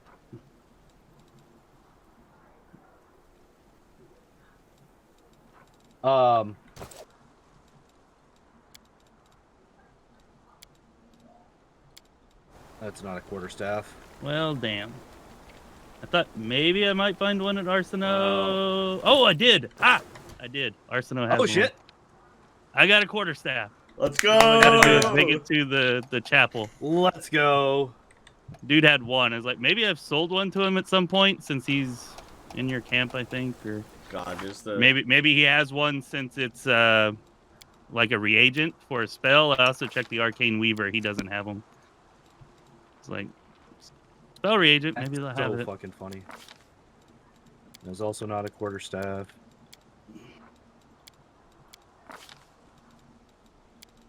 First cultist battle in the shield mace has one, maybe? I would doubt it, but Yeah, I don't think they have quarterstaffs. I think they have like longbows and maybe swords, maybe a scythe. I don't know. Check it. Maybe there's maybe the vendor in My skills are absolute. in Neathholm. I mean, have if you have a save at like the inn, in Act 1, then I would maybe. imagine, or the tavern, I would imagine somebody there's got to sell. You know, that's the most basic weapon you can buy. The only weapon I remember them having for sale in Neathholm is like a cold iron axe. I'm sure they had other ones, but that's the only one I ever like purchased there, so that's the one that sticks out in my mind. Cold iron great axe. Yeah, I'm gonna check it just in case. It Dire, still there says you I don't have a quarterstaff. What the heck? Do I? What the hell? Did I not buy it? Or something? Did you not? What the fuck? I swear I bought it. quarterstaff. Come on. You're watching. Y'all saw me buy it, right? Nobody saw you buy it. All right. I'm just gonna go into the shield maze, see if they are there. Yeah, I agree, Patrick. Summons kind of suck in this game anyways, which is why I expect this spell to be total crap. Look. Listen. This is for science. We have to do this. So the other spells, Sunbeam. There are no other spells. Sunbeam, and I think Creeping Doom a primal spell? Yeah, Yes. it is. That's a fun one. Yeah, I was gonna say that one's extremely powerful. I love Creeping Doom. Yeah. I like how I was about to alt tab to another thing to try and look at the spell list and not just check it in the game that I'm currently playing through.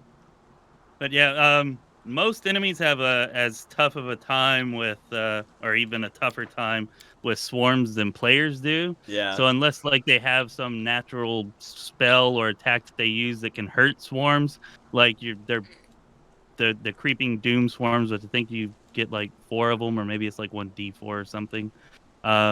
Is just you put it on an enemy and the enemy wastes every single turn trying to attack it. Yep. And so you've basically nullified them. And also probably the easiest way to defeat Playful Darkness that I've seen is just using those, because Playful Darkness can't hurt them. I've never actually done it, but I've seen other people do it. It's definitely one of my favorites. All right. Then, anyway, I'm back. There were no quarterstaffs. And then Sunbeam, I mean, it's a line. It is affected by spell resistance, but if it does get hit, they are permanently blinded. So that's cool. Oh, you know what? I think I double-clicked it because I've been playing Rogue Trader too much, and I forgot to hit deal after I double-clicked it. I think that's what happened. Because it's still here.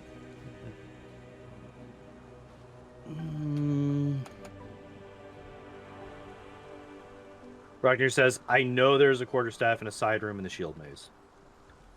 So, Sunbeam, isn't that like, I don't know, it does okay damage unless it's against I was the going to say, dead. it's like 4d6. It does. That gets reduced on a reflex save. Yeah, it's not great unless it's undead. It's for undead. That's basically what it's designed for. Which there aren't many of in this game, especially this late. Yeah, certainly not many that are any kind of a threat. Although that worm that you were talking about earlier is undead. So I guess if you have it, you can throw it on. I actually did not know that. It is undead. There you go. It says it's a hidden room, but fairly early in. I'm going to continue looking for quarterstaffs. I think. Oh, wait, there's a whole lot of weapon racks here. All right. Well, I actually confirmed that I do have it in my inventory now, and I'm entering the Lost Chapel. Oh boy. So I should have it cast very soon. Please. Hopefully. Please. The fact that it's taken us all this trouble just to fucking check a spell that we're all pretty sure is trash. I don't know. Unsung seemed to like it.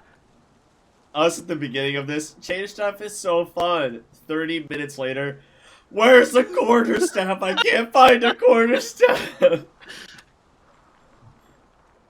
That's funny. Okay, so here we go. Time to cast it. Last 30 minutes of our life come to fruition. Does it work? And it's a full round action, so. All right, it did summon, like, yeah, an actual big ass Trent, like the one that you find in front of that freaking maze. Yeah. So it actually looks more badass than I expected. I wasn't expecting a full on giant ass Trent like that. I would hope so for a level 7 spell, right? That it lasts for an hour is cool, but some of them in this game just aren't very good, and I can't imagine it doing much. The issue also is that eventually you'll run out of quarterstaffs. Yeah. I don't know what you're talking about. We can only cast the spell one freaking time anyways. There's only one. Because that's all, yeah, there's only one quarterstaff. Choose your moment wisely. You have to save up quarterstaffs throughout the whole game in preparation to use this. I was gonna say, yeah, this is a good lesson for anybody who wants to play a druid and plans on summoning Trent. Starting in the shield maze, do not ever sell a quarterstaff. Fucking grab those stabs that you could possibly find. Every merchant, grab your stabs. Buy at them the tavern. Grab the merchant stabs. Do it. You're gonna play a 20 level game of pickup sticks. All right. Hey man, 100 hours of pickup sticks. That's pretty good. It's like it's another mini game. It's probably more entertaining than some of the mini games that are in here. You have to dedicate your druidical life to summoning druids. That is the core It's like, mechanic. here's a tree. Why can't I just chop down this tree and turn it into like 20 quarterstaff? Nope, not an option. In tabletop, you can. Yeah, summon a treant, use it to make more treants. That's what I was gonna say. Or we could just chop up the freaking Trent into little quarterstaff cycle. Yeah. Yeah. I still haven't found the quarterstaff in the shield maze. Oh man, what the heck? What a spell! What a What? spell! Oh, the water elemental knocked down my bear, my level 20 bear. What the fuck? Did you level up the bear all the way? Because otherwise it's just a level 1 bear. I forgot. Yeah, he's like a level 0 bear. Never mind. So Kristen it's says hilarious that because he's large. He's a large creature. So like the size is going off of my character level. Yeah, exactly. And I just forgot to level up the bear himself. So the bear's just still a little baby. But he's also, you know, huge. He's a big baby.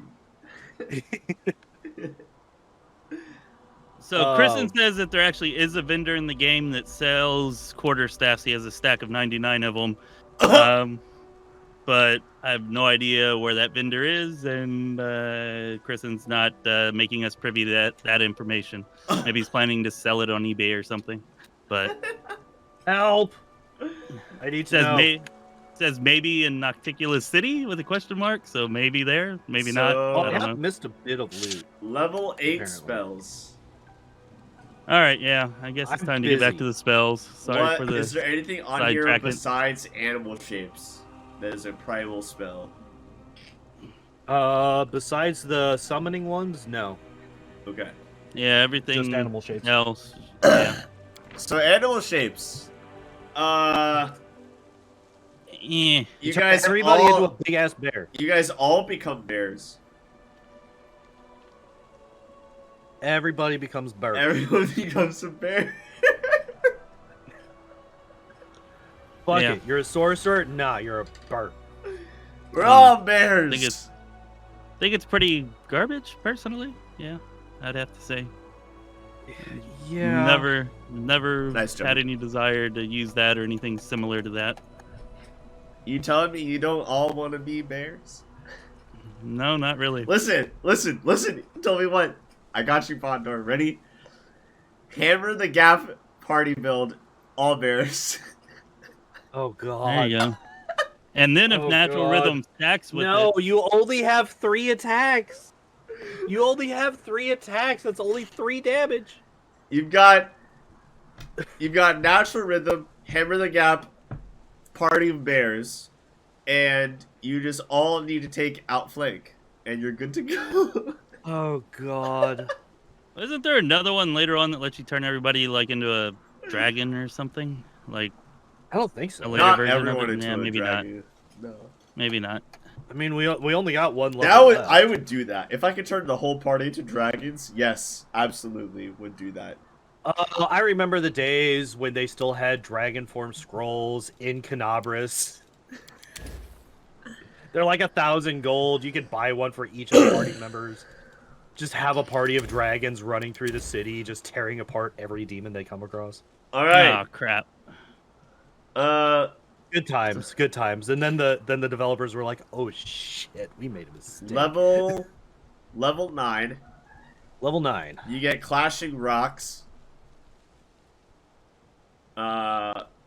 They ignore Isn't concealment. that They also- ignore concealment because it's just throwing a rock in a straight line. Yeah. Rock doesn't give a shit Yeah, if you're because it's invisible. oh wait, it is a target creature. Weird.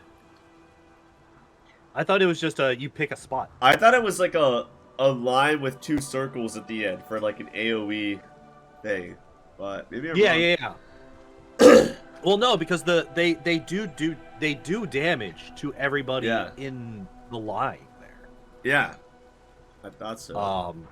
I'm pretty sure Rilu uses it whenever you fight her, and yeah, it will Yeah. like deal damage to other Yeah, party she does. members, like as it's coming together that are Yeah. in the line of the rock. I don't think I'm not sure if the other effects for it count or not. We've also got shape change, which is Dragonkind 3, basically, which is cool. So, Yeah. I like shape change. What else are you yeah, gonna yeah. use the Jade for anyway? So Yeah, she. Money. and That's if then you want to be a dragon. I Duh. think the only other one here is Summon Elder Worm, Yeah.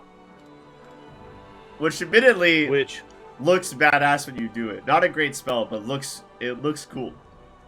Yeah, it looks really awesome, but it's a bit of a letdown whenever it just dies as soon as it's targeted Yeah. and misses every attack that it has.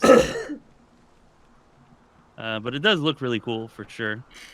I feel like once again the like mid-level spells is the sweet spot here.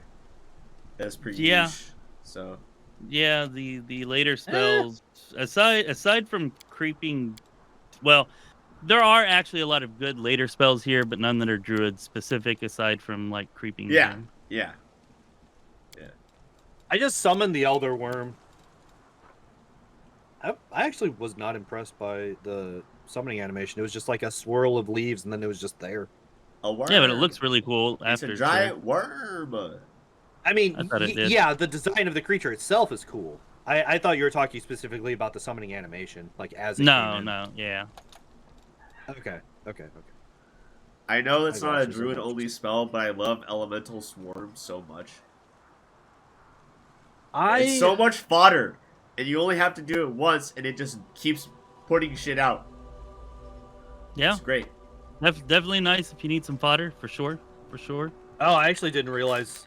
Yeah, I've never really looked at this because I was like, oh, it's another summoning spell. I use it to beat and that's the not all the I fucking- use it to beat Rovagug's spawn in Kingmaker with the dungeon DLC attached. You fight Yeah. the spawn of Rovagug, I used this to beat him because he was too powerful and I needed fodder. Gotcha. Yeah, the problem with him is that he's just like, yeah, fuck you, I'm dispelling all your shit. Yeah. Like, oh, good, you're one of those bullshit bosses. Thanks. But yeah, druid spells, primal spells. One of my favorite spell lists in total, but just the druid spells themselves are not anything to really look at that much. There's some good one. There's some really good ones in here. There's a lot of very situational ones. Yeah. There's ones that are very specific and will be very good in those situations. Yeah. but most of the time are not going to be After looking at ideal. these, I'm like, wow, the ones I actually usually use are not even a part of the druid-only spells. Yeah, I pretty much always, like, if I'm gonna use a druid, I don't really go caster because I'll just get most of these spells from a cleric or an oracle or a wizard or something else. The only one here that I feel like is really awesome that you can't get somewhere else is Creeping Doom, and then you actually can get it as an oracle, if you take the right mystery. But if you want to do an angel mythic path, the druid is definitely the way to go. The combined spell book and being able to, you're the king of buffs. You're the king of buffs with the merge spell book. So, highly recommend. Would you say angel druid or maybe angel paladin? You don't get the combined spell books then, but Really? yeah, you can only combine spell books with full casters. Yeah, you so have it's to got to be a be full druid, caster. shaman, Oh, no shit. cleric, I or actually oracle. didn't know that. Yeah. Did And not I don't know know. Oracle's the one that I've done that I really like. You can deal some serious damage as If an you want to do if oracle you or combine cleric, it with though, the angel you have to take spell book. If you want to do one of those, though, you have to take a specific thing to be able to get Stone Skin Communal. So, Okay. it's not defaulted. And I feel like that's one of the biggest buffing spells to have. So if you're going for an angel buffing build, I usually go druid or shaman just for the spells like that, like Stone Skin Communal, the primal arcane / ones. Everybody gets Stone Skin Communal though. And it's not a spell that really benefits from a 24-hour duration. Yeah, because there is a max to it, Yeah, right? because it's a maximum 150 points of damage. So you can just get it with your cleric or your wizard or whoever else. I guess I don't like having more than like 1 or 2 buffing people in a party. I mean, it's just the one That's your spell, choice. though. But yeah, Stone Skin Communal I don't feel like is a very big deal because it's pretty easy to pick up. Yep. All right. Do we want to check out Ranger now? Yeah, we were going to respec. There should only be like 4 or 5 spells there, maybe something. Can't imagine it being very many. Not too much, I don't think. So All right, Ranger. I mean, doesn't Arushale already? She's already here. She is a ranger with a ranger spell list. Does she have all the normal ones though? Yeah, she's a ranger. she's a high enough level. She should. Oh, The archetypes for Alright. rangers don't have like different spell lists. oh, do they not? Okay. No. Well, I already made another one, so fuck you. But I'm actually curious to like what's considered ranger because I'm pretty sure I've seen hurricane bow and lead blades on arcane casters. So Yeah. Yeah. That's why before I was like, did rangers actually get anything that's not on the other spell list? I don't see. I've seen Sense Vital on arcane casters. I think Instant Enemy. Chameleon. No, you Chameleon can get Stride. Chameleon Stride. I think that's it. Yeah. Yeah, just Chameleon Stride and Instant Enemy, because the other ones are on, like, arcane casters. So.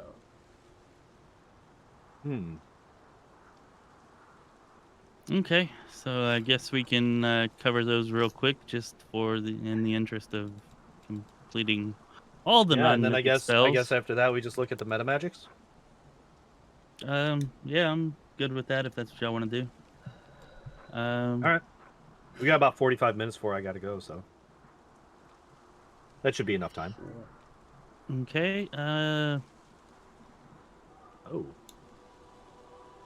So which one are we covering first here? Chameleon Stride, I guess. Yeah. Yeah, I feel like not really that good. I mean, I guess it does give you a bonus to stealth checks, so if you're trying to stealth around, then that can be good. And you do have concealment, so if you don't have another way to get concealment, then I guess that's kind of nice, although it is only from creatures that are at a range. Yeah. But mostly I feel like it's not something that you'll use very much, if at all.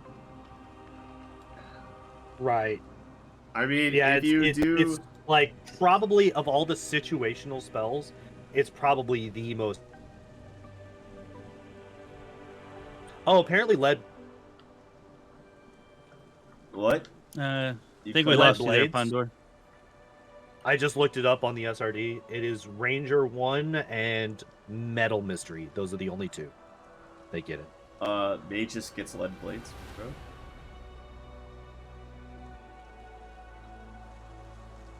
Ragongar definitely, I'm pretty sure, had lead blades in Kingmaker.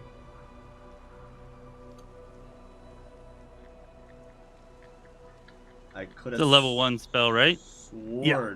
I could have sworn he had it. I'm literally looking at the SRD. It says Ranger 1 I use and it Metal all Mystery. the time.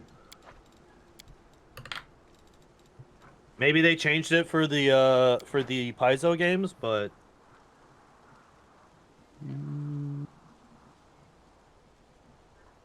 I don't remember talking about it though.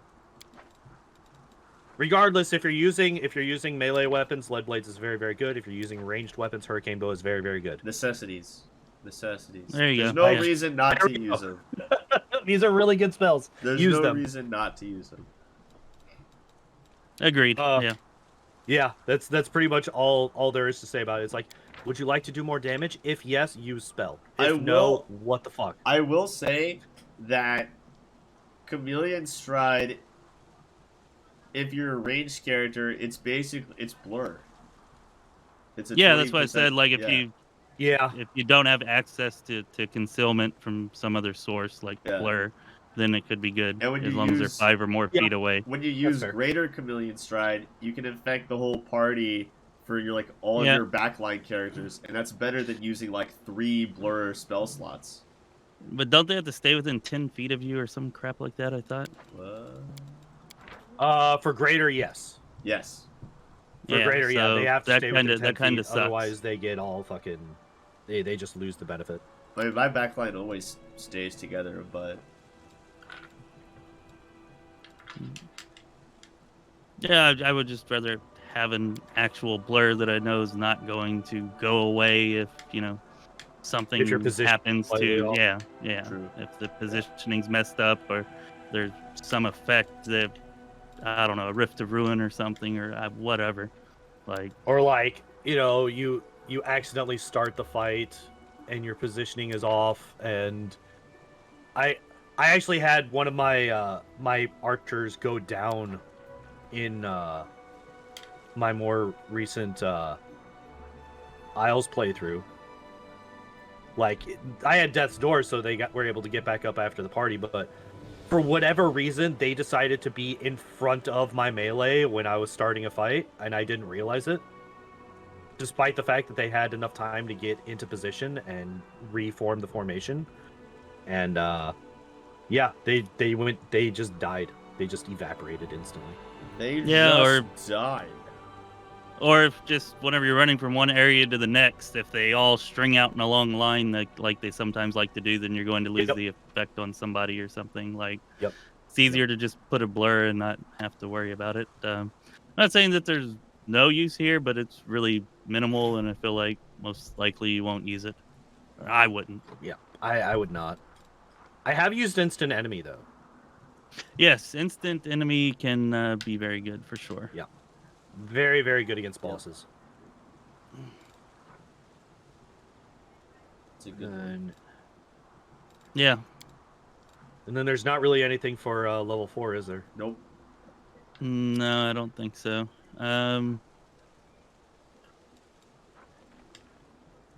Yeah. No, all of these are things that we've gone over in the past. Yep. So, Animal Growth, still very, very good. Use it. yeah. Freedom of movement, still very, very good. Use that. I would say, especially for you, Pondoor, with you playing in the Treasure of the Midnight Isles, I definitely highly suggest you put that on everybody. Yeah, because there will be points in there where you will almost definitely wipe if you don't have that. So, just a tip to throw out there to you. No. I will now not use it because you spoiled something. Okay, sorry. I actually did that when I was playing through Kingmaker. Somebody's like, you should really get blind fight. And I was like, because you told me that, I'm not gonna. And then I regretted everything. Yep. All right. All right, I guess that'll make me responsible for your next wipe then, most likely. So I apologize. I for that haven't in run into advance. anything yet that's been super bad about CCs and slows and stuff like that. I think I had one person do something that fucked with me. So I'll just say some enemies later use paralyzed. That's all I'll say. Doing. All right, sorry for ruining it. We're gonna talk about Metamagic. Oh, Metamagic. I guess I need to go level up. And Yeah, I was then gonna say I'm gonna need to level You up. can a person. actually. I mean, if you didn't level up your created character's mythic levels, you can just go in and find a mythic feat and then look at the list of Metamagic feats from there. That's what I did. All right. I will do it your way then. Also, if anyone's wondering, I have a video for Metamagic stuff out on my YouTube channel that you can check out where I discuss Metamagic things. All right, do it. what If you want to the- know about Metamagic, go What check the out his different video. feats are. So, if you want extra info, I am sure something I said in there is wrong, just like most of my videos, but it's okay. I don't have a script. I don't pre-write scripts. I just go out of my gut because scripts are boring and robotic. Well, I mean, most of the fun is probably be correcting you on that. So don't miss out on the fun, guys. Yeah. Watch the video. Teach me something. Oh, there's the Oh. magic. Okay. Metamagic. All right. So, first off, is bolster. Bolster. Okay. Feel like that's pretty good early on. Definitely falls off later on. Yeah. But yeah. Extra area of effect damage while making them stronger. Spells now deal 2 more. I have not read. I have not gone through a lot of these in a while, so I just need to refresh myself.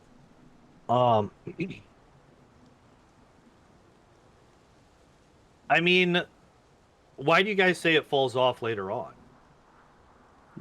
Just because 2 more damage per dice, I feel like just doesn't scale as well. Like in the beginning, you can cast things that deal 3d6 or 5d6, and the extra damage you get from that, I feel like, is more than later on whenever you cast a 15d6. And sure, it's more damage, but I feel like the health point totals of the enemies are like have a higher percentage of inflation by that time. So that's why I think it falls off. Yeah, I would rather use like It's I would a rather pretty use like heighten or power Empowered. maximize. Yeah. Yeah. Those also Yeah. do come with a higher level cost, though. Yeah, Yep. that's true. And if you're looking to, I guess, absolutely deal the most damage possible with your spells, then you can include bolster in that. Yeah, because if you get favorite Metamagic bolstered, you get this for free. So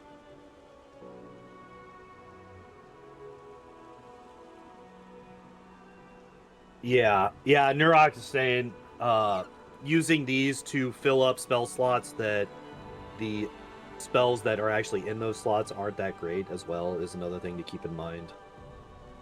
Yeah, for sure. That's what I usually use my Metamagics for. Right. Yeah. That's why I really like Heighten. Yeah, that's Yeah.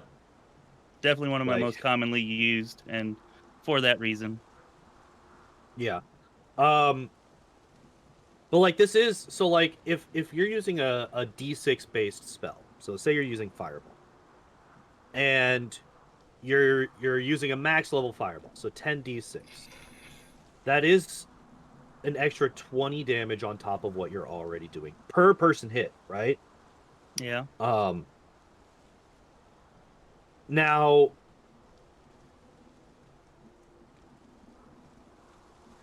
so one thing that I want to clear up, because I've never used bolster before. I only am just reading this and just going off of what I'm reading.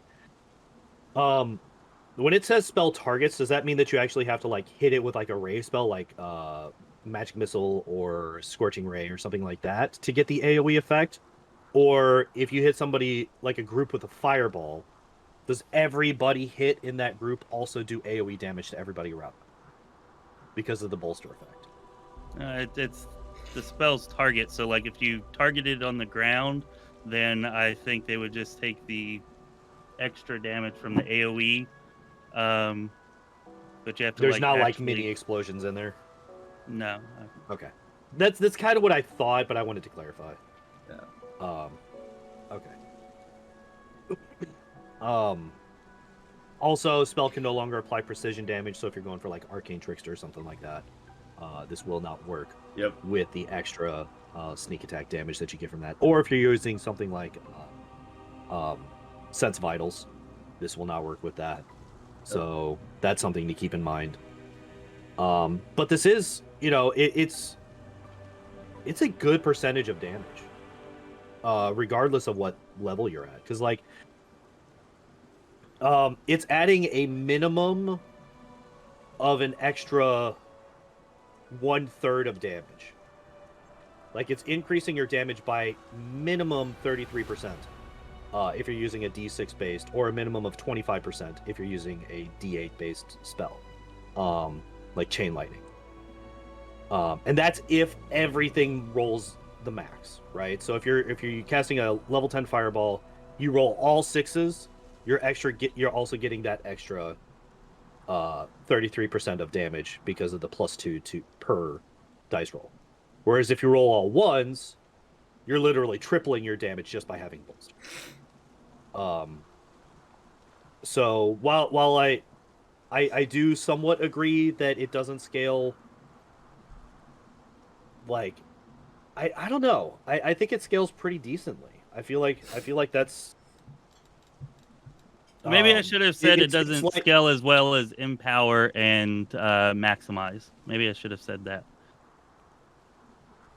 Like, I could say that, but it's also less of a cost as well. Yeah, it's never going there's that balancing it's never going to be useless, but it's one that I don't pick up just because, like, I have a finite number of feats in my build, and if I want to do extra spell damage, I'm going to spend those on Maximize and Empower, because I feel like those, give you more bang for your buck or for your feet or whatever. But I mean, if you need some power early on, or if maybe you just need something, I guess, and you don't want to pay the 2 cost for the level increases from Empower, or the 3 for Maximize, then it's a good choice. Like, I'm not saying it's a bad meta magic. I just think of these spell damage increasing feats here, or Metamagic Feats. I think it's usually the worst one. I mean, it has to be based on design because it's also the cheapest. Like, if it was as good as Empower, but it was only a +1 to spell level instead of the +2, then that's completely broken. So yeah, that's why I'm saying, like, there's that balancing act of increase in spell level versus increase in damage for this. For sure. Yeah. And I think for a +1 to damage, or for a +1 to the spell level, increasing your spell's damage by 33% is insane. Like, that's really, really good. You could potentially increase it by triple if you roll all ones. Yeah, that's what I'm saying. Like, minimum of 33%. And that's if you roll all sixes. That's like if you have Maximize, this will increase your damage by 33%. All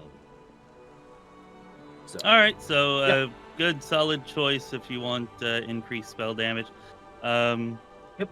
Maybe also better for, like, some people like to build like blaster bards or whatever that focus on sound damage, and then you don't have as many spell levels to spread it out over. So maybe just having the one increase there, like on some type of build like that, might be would probably be better for that.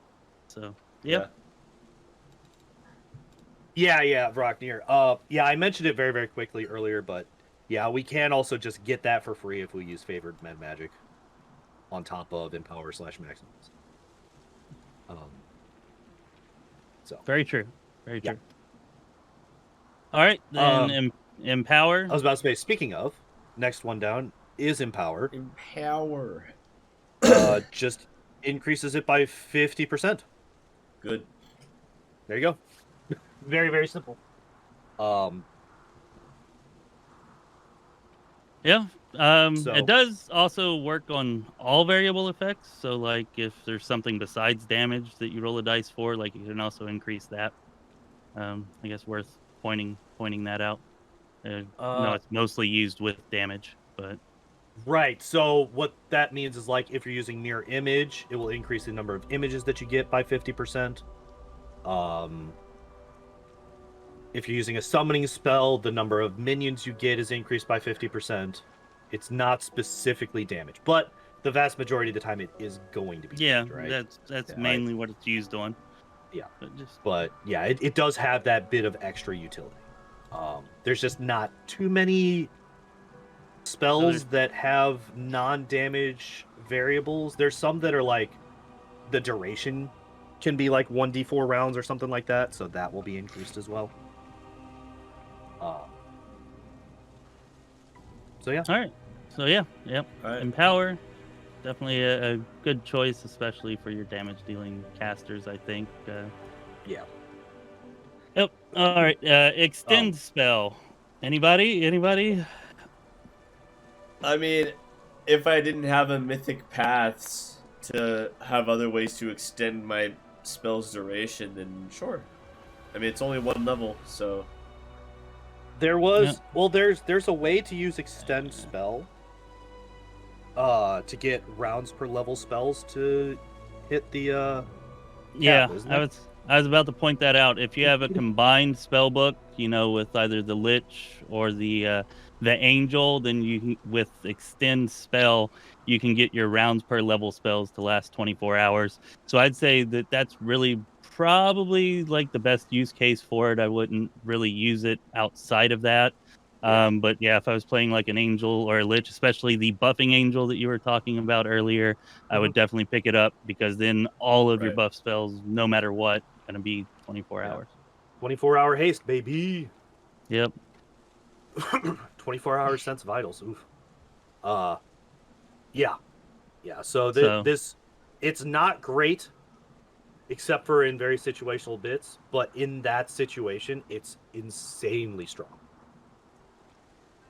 I agree. Yeah, I wouldn't really take it unless I was doing the combined spellbook thing. But in that situation, I would say it's almost a must, unless you just, for whatever reason, don't really plan Actually, on buffing. speaking of, but you Nurot just should. mentioned you can do that with gear now, thanks to Robe of the Seven Sins. Oh, apparently really? That also increases your caster level, I assume. I I've not would looked at that item. Assume so. Yeah, I've not seen that item either. So yeah, that is. So a I thing. guess if you're planning on picking up Robe of the Seven Sins or combining your spell books, then you should definitely get Extend Spell if you're playing a full caster. Yep. He says it increases it by 3. Spell level by So- 3, because you have to increase it, I believe, by 5 before you can get the Right, but you full can get spell 24-hour. specialization, which we'll get at another 2. So Another that'll get 2. it up to Okay. 25. Yeah, with spell specialization. So there is a way to do it without combining spells, which that is that opens up that's- your mythic path. So Yeah, that's yeah, pretty there you good. go. Yeah, it's pretty nice. Nenio, pick up take that build for her and get 24-hour haste for everybody and all your other spells and buffs too. Cool. Yeah. Um, He also mentioned that there are like staves and stuff that it will also increase things by for specific schools.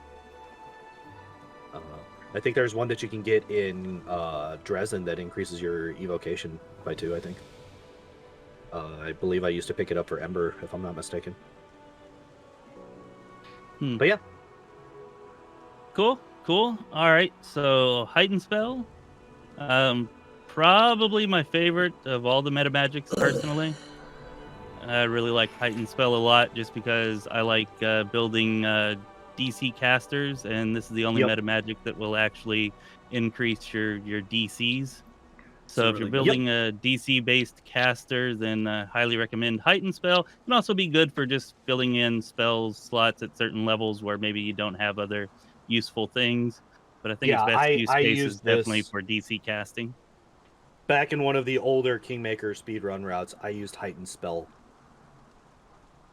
like a lot. Used it to help maximize the spell level of Baleful Polymorph, to boost up the save DC as much as possible. Used it to just basically fill Octavia's spellbook with fucking controlled fireballs, so I could just spam those for days. Yeah, it's hugely helpful. Yeah. Very worth very nice. note- Oh, go ahead. Oh, I was just gonna start repeating myself. I realized. So go ahead. I was just gonna say it's also worth noting that increasing the spell level also increases the spell penetration of the spell. Yep. You know, which can be an issue in Wrath of the Righteous, depending on your build or whatever. Yes. So also helps out with that. Yep. All right. So yeah, that is Heighten, very very good. Very, very, very good. Oh, we should probably also mention what exactly the level boost is. Empower is +2. Bolster, we mentioned, is only a +1. Extend is only a +1. Heighten can be whatever the fuck you want it to be. From +1 to +8, I assume, if you want to bring a level 1 spell all the way up to level 9. And then Maximize here is our first +3. Yep. You know. So yeah. Yeah, it's pretty powerful. You know, adds a hell of a lot of damage. Can also be used for other like non-variable rolls for things other than damage, like we talked about with Empower. +3 level increase is pretty big. If I was going to use this, I'd almost certainly take the favored Metamagic. That mythic, +3 mythic, is pretty feat rough to bring it down. You can also, you know, and I actually like doing this a lot too. Like if there's not room for the favored Metamagic feat in my my build, which is sometimes the case, then I might just pick up a maximized Metamagic Rod, and you know just deal with you know only having a few maximized spells from the rod or whatever, because maximize is really powerful, but that +3 can definitely be limiting. But the effect is really really powerful. I guess we should say what it actually does, which is just basically you roll the max possible that you can roll with any variable. Any dice that you roll for this spell, they all are the max that they can be. Yep. Yeah, so if it's a D6, So you roll a 6. if you if cast it's a D8, fireball, you you will do 60 damage. Which is really nice to just know what you're going to deal.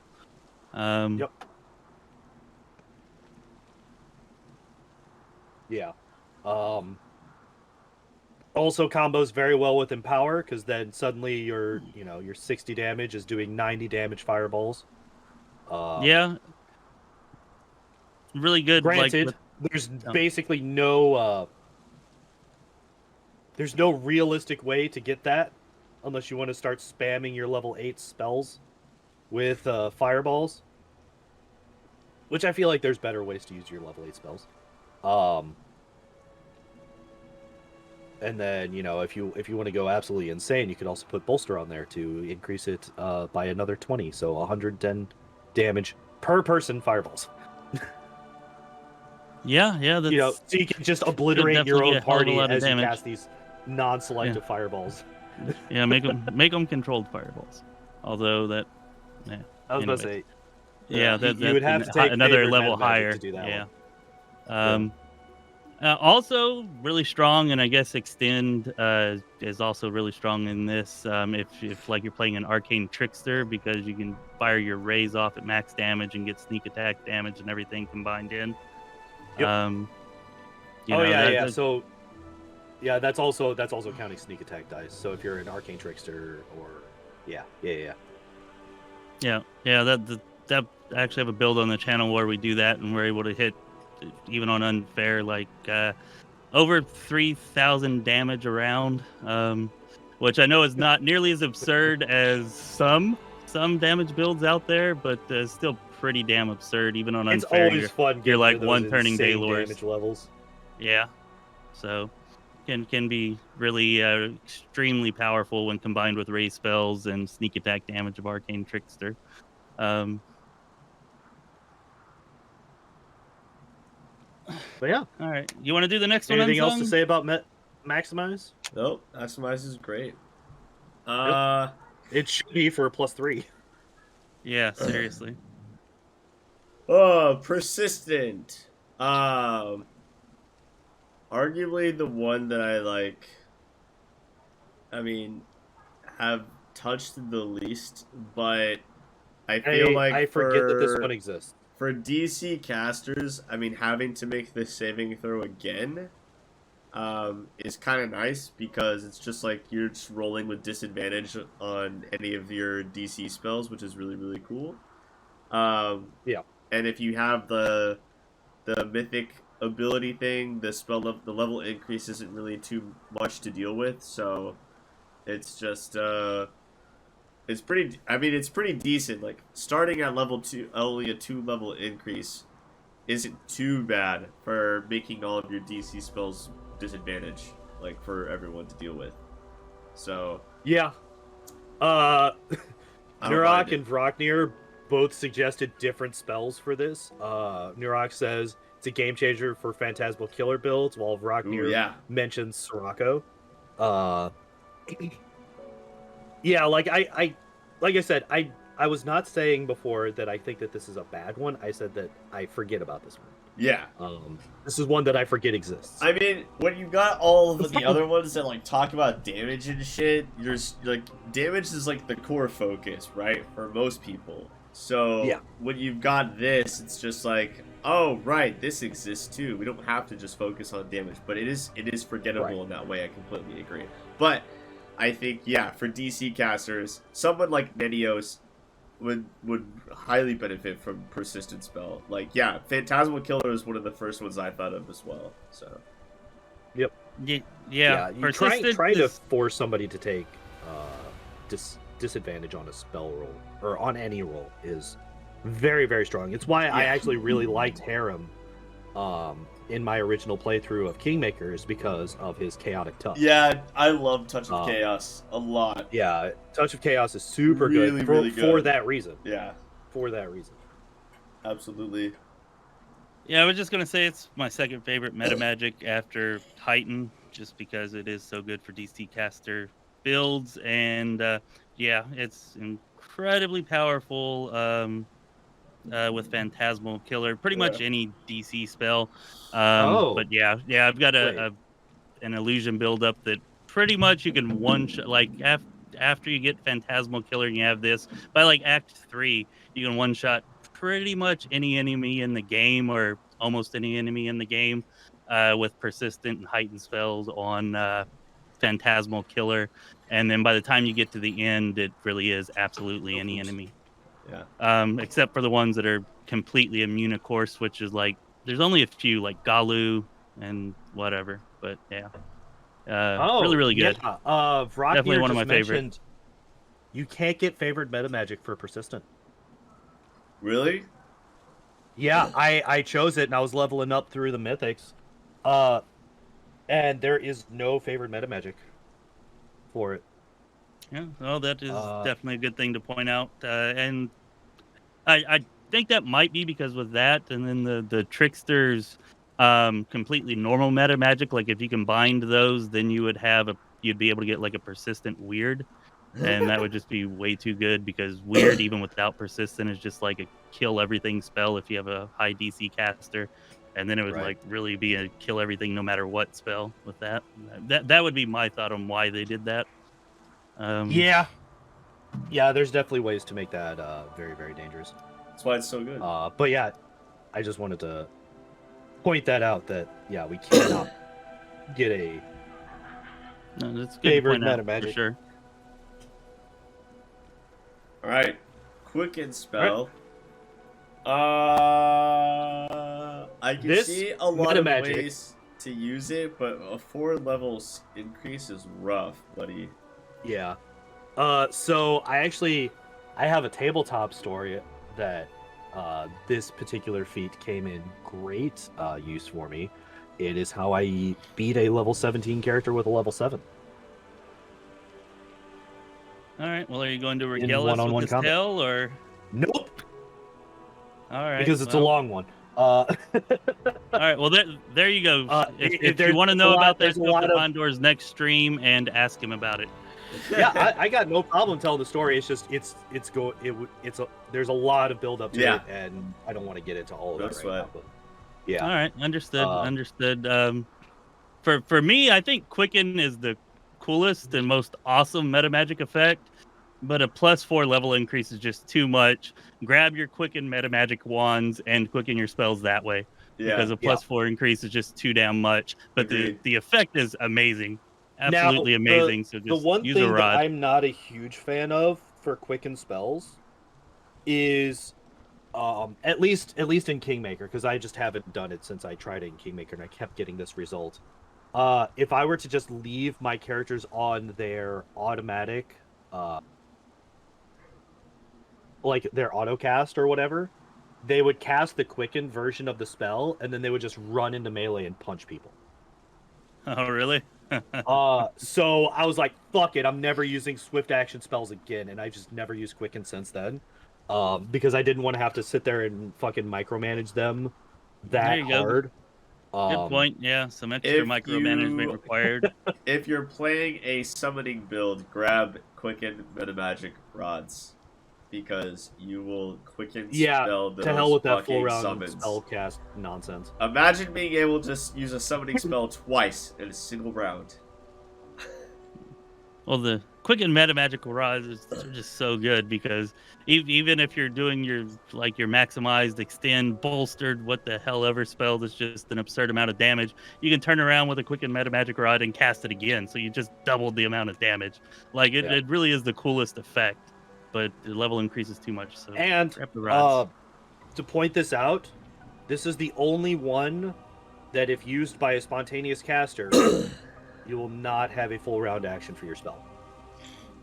That is something that we have not mentioned. For spontaneous casters, if you use a metamagic to boost that spell, it will become a full round action. Yeah, that's actually a good point. It Because took me does- months to realize this because I had no idea that that was a thing. I was using a sorcerer as my main character, and then Octavia in the Kingmaker speedruns, and I was like, why is my character never getting his spell off in any of these fights? Why is the fight ending before my guy ever gets a spell cast? And I would look and I would watch him, and it would like start. It's like the fucking like little circle above his head to figure out when the hell he's Yeah. gonna actually move. And it's like, why is this podcast taking so long? And I had no idea. And this went on for months before somebody in chat finally was like, hey, did you know? And I was like, no, I did not know. Fuck. So Yeah, I had a Yeah. similar issue, and it took me a while to realize it as well. So yeah, good thing that you remembered that, because it is definitely a detriment to spontaneous casters. However, I will say that if you play in turn-based, like, you almost don't notice it at all if you play in turn-based. But in real time Yeah, with if you're gonna pause, play in it turn-based, really is a significant detriment in real time with pause. Yeah, I feel like that's probably one of the biggest differences between the two, is just how much more detrimental full round actions are to standard in real time versus turn based. Yeah, you're probably right. Yep. So yeah, there's that one. Can we all agree that Reach is the worst, or Yes. does somebody actually It's like stupid. You don't need it. Yeah, it's terrible. I hate it. I hope it dies. Horrible, gross. I mean, Okay, wait. Touch to close. I was going to say touch to close is an okay effect. So like that is an okay effect. but I still feel like this is pretty trash. Touch Like so whatever. close is still too close for me, buddy. Yeah, I mean, that's I agree. 25. That's 25. I would still rather. isn't No, I don't. I don't think so. I thought close was. Damn it! Now I gotta go look. I'm pretty sure long is like 30, so close is like 10 or I don't know. Let me go look. I might be thinking of tabletop. Yeah, the ranges are definitely much Because shorter. they're here than definitely in the different. Yeah, tabletop. there's no Yeah. 400-foot spell ranges in this game. Yeah, Imagine if Dimension Door actually had the long range from tabletop in this game. It's just, oh yeah, I just started Dresden, I just teleport to the very end. there also aren't like touch spells where I'm just like really hankering to use on a caster. There aren't. Well, I many mean, that I'm like, well, I really like, want to what use about like it. Chilling Touch or like the offensive touch spells? There's a fair number of pretty decent offensive I've touch never spells. used Shocking Grasp on anyone other than a magus. That's a level 1 spell. There's not a whole lot of higher level touch spells that are offensive, but there are some like Vampiric Touch. If you're running a little bit low on health, you want to get your guy back up a bit. You can hit somebody from far away with Vampiric Touch. Granted, it's only temporary hit points, but it's still health. Like, it's still stuff that they have to burn through to kill you.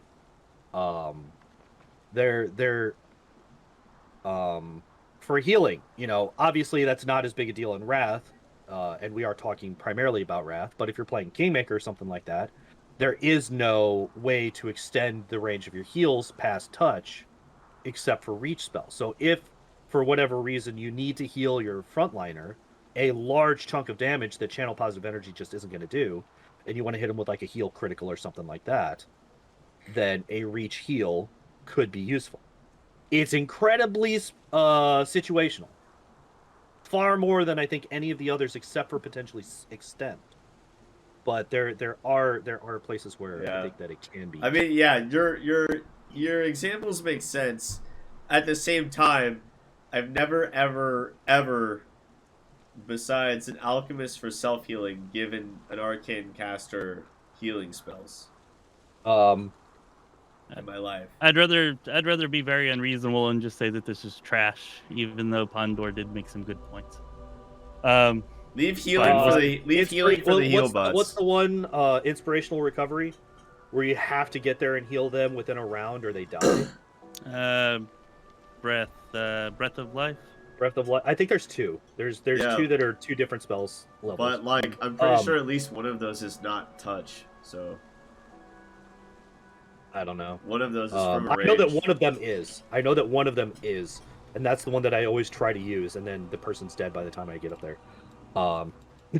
So Okay, so like if you I want, said, I feel like there are very specific situations where this can be useful. But again, it is not great. Yeah. You know what is great bread and butter, I mean, though? we Selective. were going over how many of the druid spells would be so much better if they were selective. Selective is the one I always take first. Because Just don't die forehead. I don't Exactly. usually make single target. Yeah, I don't like single target or like ray caster characters. It's too. I don't like you playing those. I usually do AoE casters if I do damage. Always take selective spell first. Have a good time.